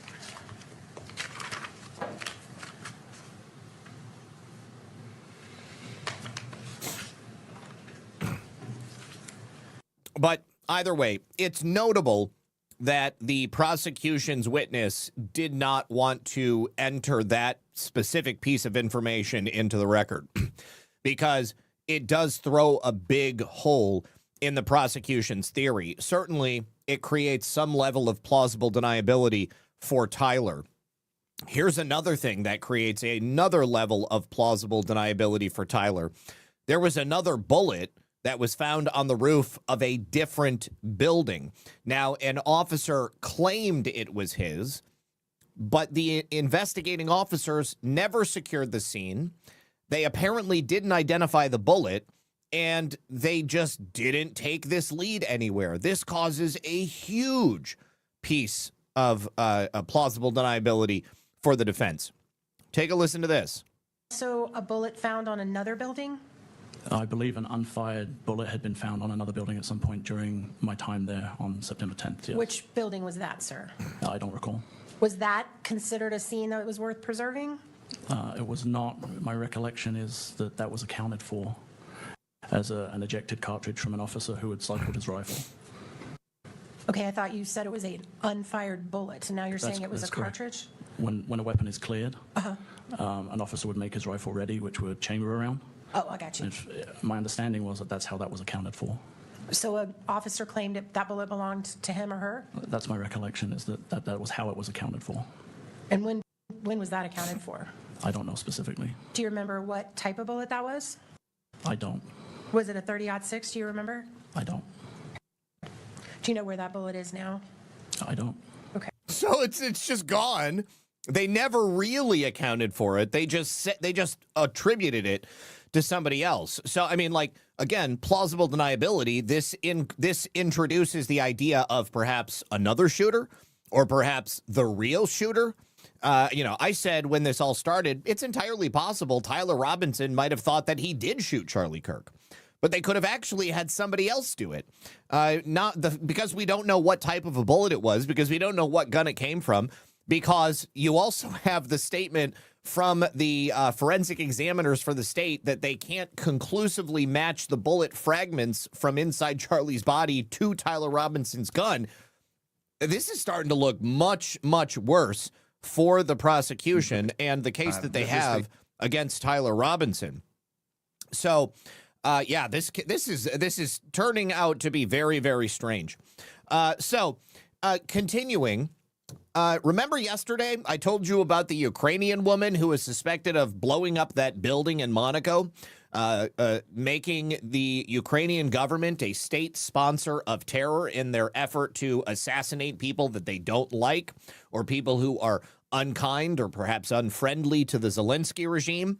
Well, that woman was found dead in Ukraine, and she was shot to death in a neighborhood near Kiev. This is her right here. She's being identified as Anastasia Berezovska, And an agent for the Ukrainian military GRU, their intel unit, has confessed to the murder. She was the object of this international manhunt after CCTV showed her entering the building in Monaco, the hotel, dressed as a man before the bombing. And then it also caught her running away shortly before the explosion of the backpack, which resulted in the wife of this Ukrainian oligarch having her legs blown off. And I don't know how injured he is. I haven't seen any reports on that.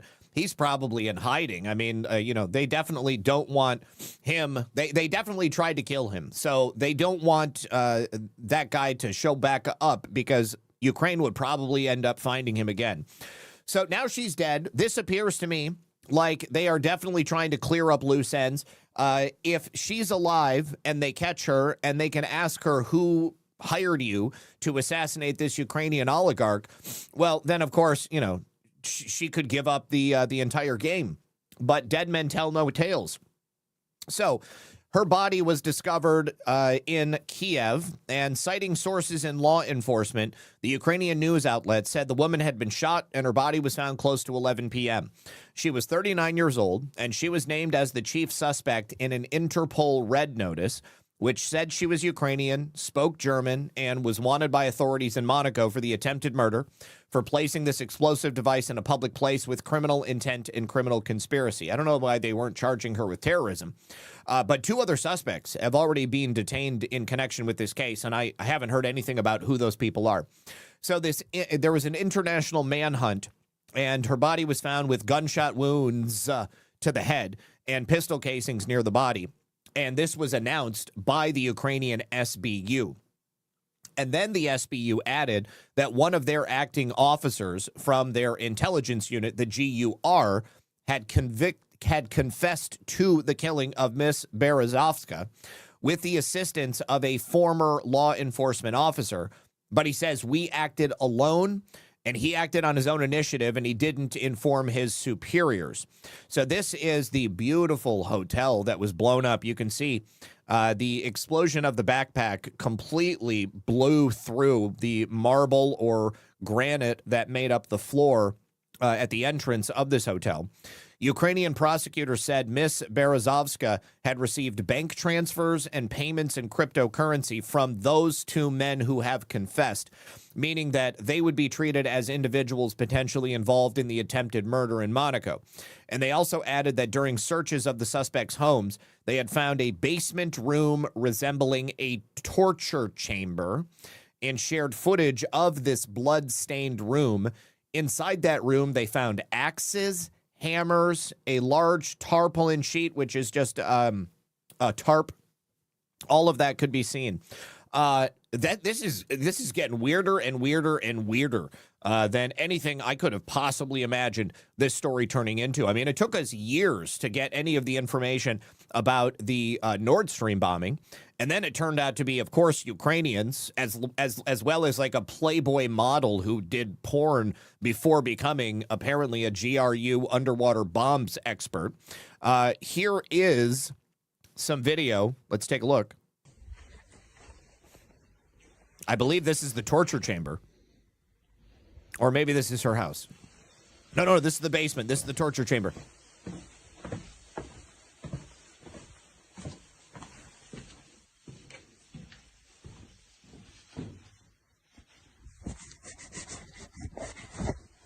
Don't they have flashlights in Ukraine? Yeah, I mean, you're definitely going to want a tarp if you're going to be, like, chopping up bodies.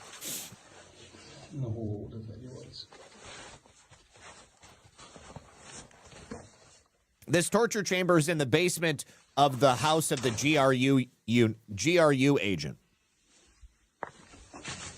Ooh, that's blood. Splattered blood.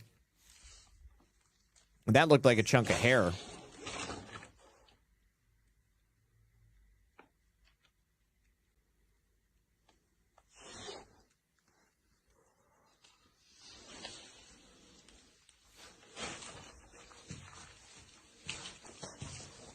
That's some more hair. Oh, God.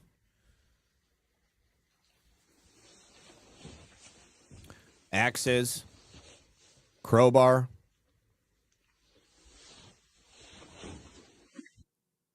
Good God. That is disturbing. So her body was buried. I'm not exactly certain why this GRU agent came forward and admitted to this, unless, of course, they just wanted to solve the case. The GRU likely ordered the hit. The GRU likely had one of their agents admit to committing the murder of the woman who did the hit. And then, of course, they will prosecute this guy and then allow him to retire on the Israeli Riviera or something like that. So he probably won't spend any time in prison. It'll just be a show trial. Okay, I want to see if there was anything different. Okay, nothing different. But I do have the actual announcement translated by the GRU. And let me see if there's anything interesting in here. Okay, so they just say that there were repeated transfers to Berezovska's crypto and bank accounts. And because of those bank transfers, that's why they started zeroing in, allegedly, on their own agents. So they conducted a search. A current employee of the GRU reported the murder of a citizen, which he committed, together with another defendant. At the same time, the latter informed that he did not inform his superiors. I never told anybody else. Trust me, guys. I never talked to my superiors about the fact that we were going to kill the woman who we hired to assassinate a Ukrainian oligarch that we didn't like. Man, yeah, absolutely insane, bro. Absolutely insane. This residence comes, it's 1,500 square feet, 2-bedroom, 1 bath, and 1 torture chamber. It's also got a fenced-in backyard, so if you've got a dog, you're going to love it. All right. Now, this is a story that I had meant to report on last week, and I just never got to it.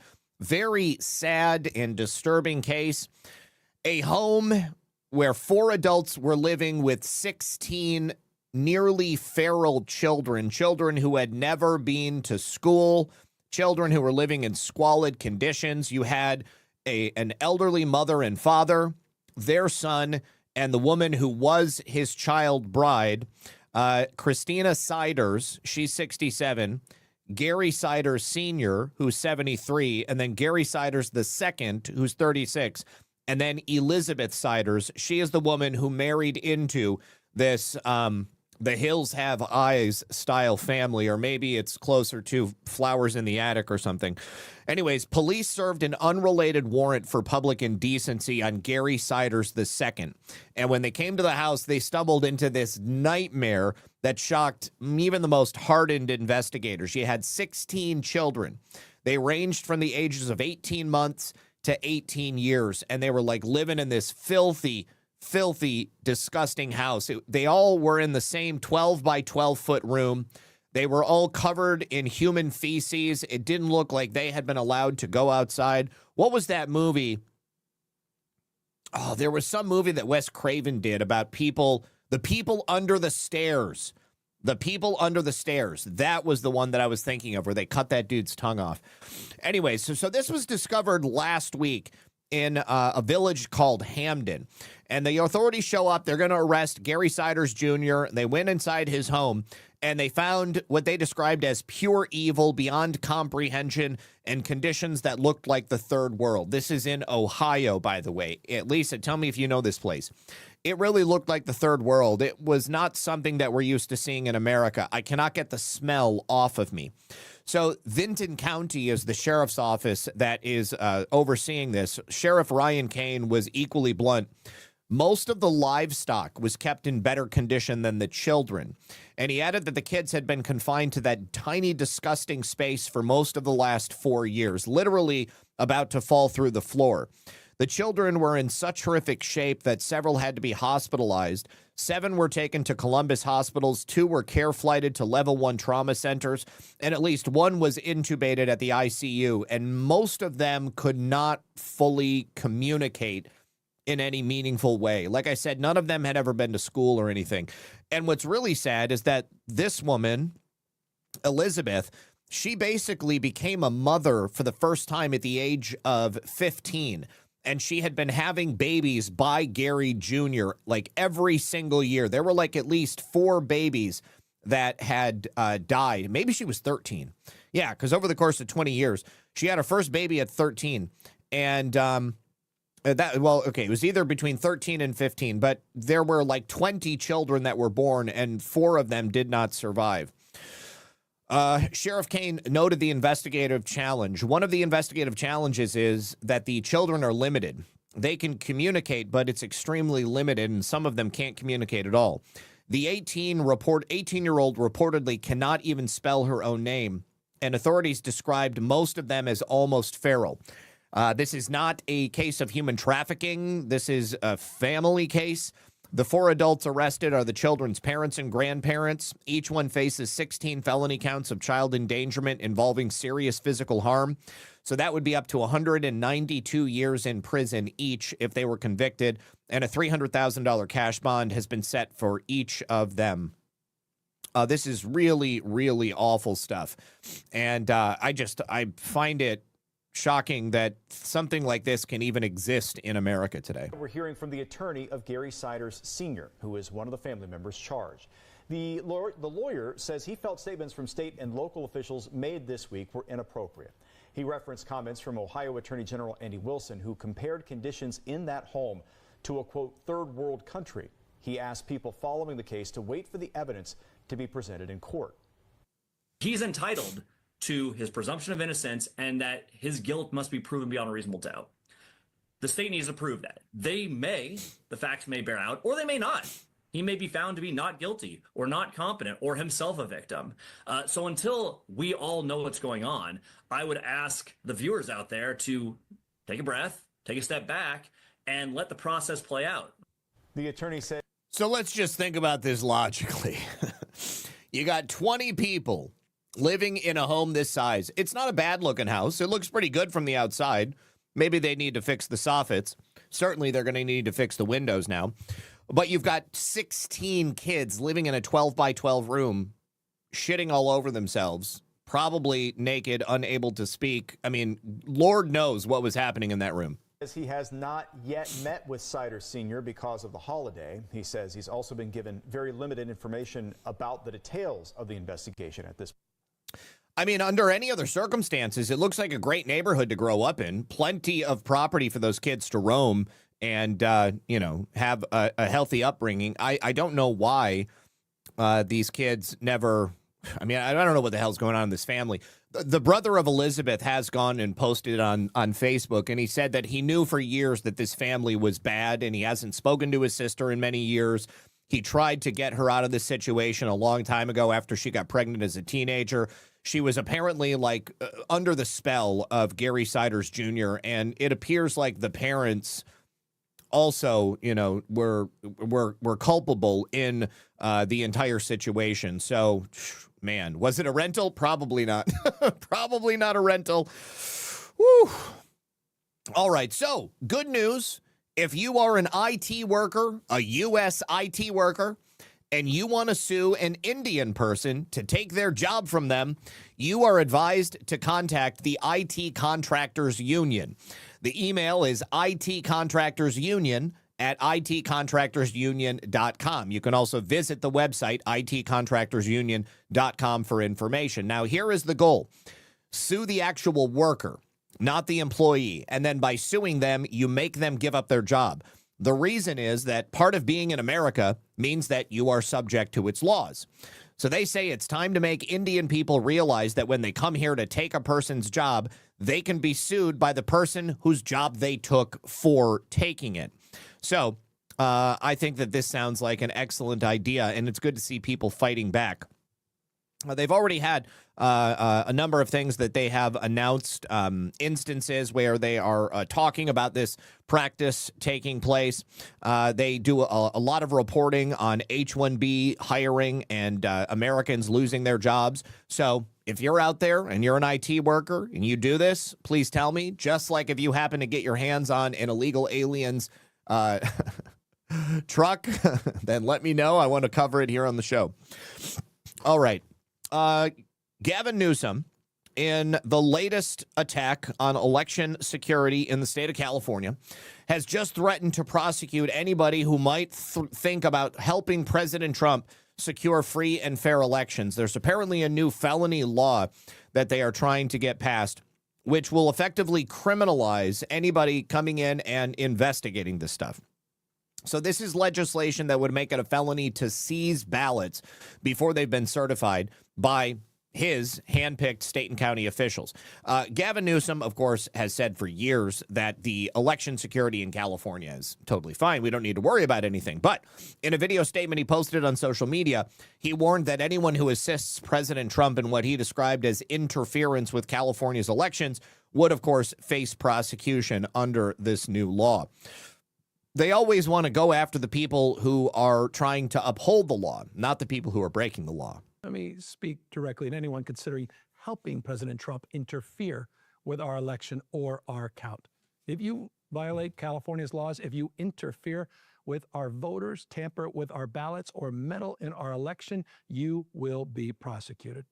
Doesn't matter who gave the order. That's why I'm moving forward with new legislation that would make it a felony to seize ballots before the vote has been certified by state and county officials. We will be the wall he cannot get past, because we believe that once an election is decided, the winner governs for everyone. That's the architecture of American liberty. Donald Trump, he doesn't believe in that architecture. ZBM says, question, do you know when the U.S. was first infiltrated and when the first coup d'etat happened? The internet only shows all the coups the U.S. has been involved in. Shocker, it's always our fault. BS. Well, there have been quite a few coups that the U.S. intelligence agencies have been involved in. It would have been the CIA every single time. Those are real. In terms of when the United States was first infiltrated, I think from the very founding of our country, there were efforts to undermine and subvert it from the same forces that we were trying to escape from. So I don't know that there's ever been a time that there wasn't an effort here to try to retake the United States from the upstart Yankees who had the balls to separate from the crown. Boom Diggity, thank you so much for the $50 rant. She says, Fulton is so guilty. They let volunteers, including teenagers, take ballot images in Publix, type plastic bags from North Fulton to Main Fulton Counting Center. I know because my BFF's daughter was one. Well, you should reach out to the DOJ and see if maybe that daughter would be willing to speak with them. Principal Enigma said, I just asked somebody to leave my house for announcing he wished Brett Kavanaugh would be shot. He was a friend for years. I feel like shite, but I can't stand by with bad people bad-mouthing President Trump. Yeah, you did the right thing. You did the right thing. You are under no obligation to humor people who have idiotic takes like that. Maybe you kicking him out of your house will give him something to think about, and he'll come crawling back and ask you if he did something wrong, and then you can have a civil conversation with him. All right, also, the Wisconsin Elections Commission says that Green Bay's clerk broke the law when she mailed 152 duplicate ballots before the spring election. If you'll remember, going back just a couple of months, a draft memo from the commission said there is no doubt that the clerk, Celestine Jeffries, broke the law earlier this year. The commission finds that the respondent, due to an error in processing certificate envelope labels, issued duplicate ballots to electors in violation of Wisconsin Statute 6.861AR. That memo is part of a challenge filed with the Elections Commission from the Brown County Republican Party. Now, the April ballot case is not connected to Jeffries' latest duplicate ballot scandal. That was another one. Her office sent 2 ballots to an unknown number of voters just last week. Now, Jeffries defended this spring's duplicate ballots by arguing that none of the second ballots were counted, Scout's honor, and Wisconsin law doesn't have any consequences for accidentally mailing 2 ballots. Wisconsin law prohibits election fraud, not the inadvertent issuance of multiple ballots. The statute does not impose liability for inadvertent duplication in issuance. Rather, it establishes the elector's right to receive a ballot, Jeffries wrote in her response to the complaint. While an instance of inadvertent duplication did occur in the city of Green Bay for the spring 2026 election, Clerk Jeffries put additional safeguards in place to ensure affected voters were notified, and more importantly, ensured that only one eligible ballot was tabulated per voter. Well, the Elections Commission acknowledged there are no penalties for mailing duplicate ballots, but they also said Jeffries clearly broke the law.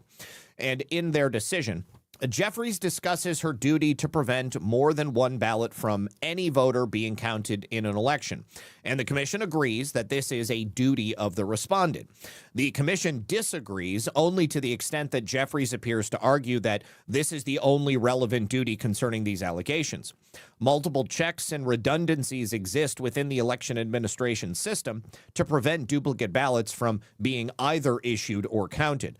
Clerks are required to track each request made, each ballot issued, each ballot returned, and each ballot counted. In this case, there was an error and violation in ballot issuance. But procedures to track, review, record, and on election day count valid returned absentee ballots appears to have been properly carried out, the commission wrote. The commission orders Jeffries to continue to maintain a complete chain of custody for all ballots issued and to continue to ensure that no voter can vote more than once in an election. They are expected, the Election Commission is expected to meet next week to talk about the challenge and their order to Jeffries. So hopefully something happens. Thank you very much to Sean Joe for 2 more cookies. Thank you to DB63Me for the phone, who says about a half hour behind. Why didn't the windows crack if the support beams buckled? Seems to me weight from above would have at least cracked them. Well, I don't know that there were windows in that location, which is why I think that somebody was concerned about the spool being right there. There are some areas where windows existed. There are some areas where windows had not yet been put in. Also, depending on the strength of the glass, it may have something to do with why that entire section of the building hadn't fully collapsed yet. It had sagged about 12 inches, and I've seen buildings, sag before, and all of their windows weren't broken, so not inconceivable. Sean Joe, thank you for the cookie. Cynthia says, GRU, that is the Russian villain in the Minion movies. Shake my head. It's also the Ukrainian secret intelligence unit. Sean Joe, thank you for the cookie as well. Okay, and before we continue, we're going to jump into a segment about communism. I just have a brief message from our friends over on Rumble. Please do me a favor. Take a moment and hit the like button or the thumbs up or the heart or the red pill. You guys have probably noticed Rumble is growing fast. They're not slowing down anytime soon. They are still building out a real alternative to big tech that is putting creators first, and it actually protects free speech. I have never been censored on Rumble. Even if you don't like Rumble, I got to give them props for doing that. I really appreciate them for that. Now, there is also Rumble Premium. It's an easy way to upgrade your experience because with Rumble Premium, you get ad-free viewing across the entire platform. There's no pre-rolls, no interruptions, just the content you came for. Plus, premium members unlock exclusive content like bonus videos, behind-the-scenes drops, and a lot more from your favorite creators. And right now, Rumble is offering $10 off an annual subscription. You can just go to rumble.com/premium and use the promo code STUDIO at checkout. Once again, that's rumble.com/premium and the promo code STUDIO to get no more ads, more freedom, and the content you actually care about. That's the deal. You can also use that QR code on screen. Thank you very much to them.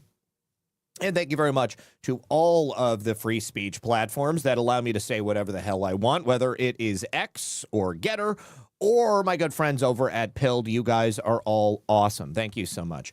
And I suppose I could say whatever I want on YouTube now just because I have no fear of getting deleted by them again. But they still don't like what I have to say. All right, now, listen to this. This is a short video, but there's been a lot of conversation from the Democrats and the Democratic Socialists of America trying to make this distinction between socialism and communism. I realize the definitions are different in the dictionary, but socialism and communism are indistinguishable from each other in practice, and the Democratic Socialists of America are communists despite what they call themselves. And ultimately, their goal is to destroy America from within. How do we know this? Well, we have their own words confirming it. Take a listen. This is from a recent DSA meeting that they held on Zoom, where several members of the DSA spoke about their distaste for America, how much they hate it, and how badly they want to destroy it using their position within politics. And, you know, we have a unique responsibility to act from the heart of empire, the belly of the beast. The most important thing that we can do is take that empire down from within. Our role ultimately is to Also, count the number of trannies. To facilitate our own empire's failure in ways that we can, ultimately to overthrow our own empire. U.S. imperialism is not a thing that can be reformed away. It has to be overthrown through revolutionary struggle. And to build a mass movement that can use the leverage of workers to hit the kill switch on American imperialism here within the American empire. All right, 50% tranny coefficient. And of course, they're all socialists. They're all communists. That was Frank, Aaron, Hank, and Sam, communist insurgents, radicalized Marxist revolutionaries hiding behind their First Amendment expression, talking about how badly they hate America and how they want to take down the United States of America from within. This meeting was held earlier this month, and these were members of the Democratic Socialists of America's top leadership. Their in-person meeting was their National Political Committee. They're like the governing authority of the DSA. They basically, the governing body, they decide what they're going to be talking about, who they're going to be supporting, what their platform is going to be. And the result of the meeting was that workers deserve more. It was basically a rebooted platform for the organization featuring a host of radical proposals. They put together a document where they commit to scrapping the U.S. Senate, abolishing the carceral forces of the capitalist state, meaning they want to empty the prisons. They also want to defund the Department of War. They want to grant amnesty to all immigrants, so they would just destroy all borders. And they want to replace the president and Supreme Court with an executive and judiciary that are chosen by and subordinate to Congress. So more and more people in the DSA are seeking election locally. They're also they're on their way to getting elected to national positions, and it's a pretty clear indication of the direction that America is going. I have urged people in the audience to run for election locally or in whatever capacity they can for many, many years. And I know that a lot of people have lost faith in the election system. However, I guarantee you these people have not. And the fact that they are running and the fact that they are organizing and the fact that they are actively winning seats tells you everything you need to know. If we abdicate our ability to govern, then, you know, I mean, like, it doesn't matter that a couple of races or even a large number of races are stolen or are not counted properly. They can't fix every single election. It's not possible. It's just simply too big. And we need to be there to counteract these people. Their policies are horrible. Their positions are insane. And yet certain places around this country, they are gaining more and more power. So DSA leadership added 4 amendments to their position. One of them is real democracy. They are calling again on the replacement of the president and Supreme Court with the executive and judiciary chosen and subordinate to by Congress. Another, the police and prison abolition, a provision explicitly naming Jerusalem as the capital of the Palestinian state. And they also want ranked choice voting for every single office in every single position all around the country. They also passed 2 of these 4 amendments unanimously, but the real democracy provision prevailed by only a razor-thin margin. It took them 2 months to grapple with the language to come forward and just say workers deserve more. These people are not particularly well organized, but they are well funded. And they're getting a lot of money from these 501c3 and NGO black money networks, which are coming from not necessarily inside the United States. You know, I mean, I've said many times, I think that the administration is well aware of the urgency of the situation. And how dire it is, and I can only hope that President Trump and the DOJ is planning to actively enforce the Communist Control Act. If they don't, then these people are going to seize power, and that means that pretty much every single one of us is going to meet our demise at the end of a rifle barrel. Thank you to Sean Joe for the cookie. Appreciate you. All right. Now, also, thank you to... Okay, so Principled Enigma. Any law that goes against the Constitution is null and void at its inception. Newscum is barking up the wrong tree with this one. I think he's going to look great in orange. You're absolutely correct, and hope you're right about that. But the problem is that when they control someplace as large and powerful as California, being right doesn't necessarily always translate into the correct outcome. Sherry K says, hey, Zach, just wanted to say thank you for all you do and to ask for prayers for my family tomorrow. It's going to be the first year anniversary of our son taking his life. He was only 20. He was the one of the 22. Wait, he was one of the 22 a day. Okay, I'm so sorry, Sherry. Definitely, please pray for Sherry. Please pray for her family. Please pray for her son, and ask that God and Jesus hold them close and keep them strong, because this is obviously going to be a very, very difficult time. In Jesus' name, amen. So sorry for your loss, Sherry. That is awful. Really, really sorry. Principled Enigma also says the difference between communism and socialism is a fine line. Communism simply is socialism at the end of a gun. Artsy Joan also says, thank you, Zach. Give the fur babies a few treats for me. God bless. Will do. All right, you guys. I think we'll go ahead and end it there, because I'm ready to get off. My water is empty and my throat is dry, and frankly, I got to take a leak. All right, you guys, let me go ahead and hand out all of these gold pills over on pilled.net. And I hope that everyone had a wonderful day. If you haven't yet, hit the like button. It would really help out. And let's see, what else we got? Oh, I got to set up a raid. Let me see. Who is live? Which of my friends are live? Also, Brad is live. Brad and Abby are live. I'm going to send you guys over to Brad and Abby. Make sure you say hello to Brad and Abby for me. Where we go one, we go all. Okay. Their show is MAGA versus the world, and it just started a few minutes ago. So say hello to them. Tell them we love them over here. And good luck. God bless. I'll see you guys tomorrow right here at 5 p.m. for another episode of Red Pill News Live. Peace.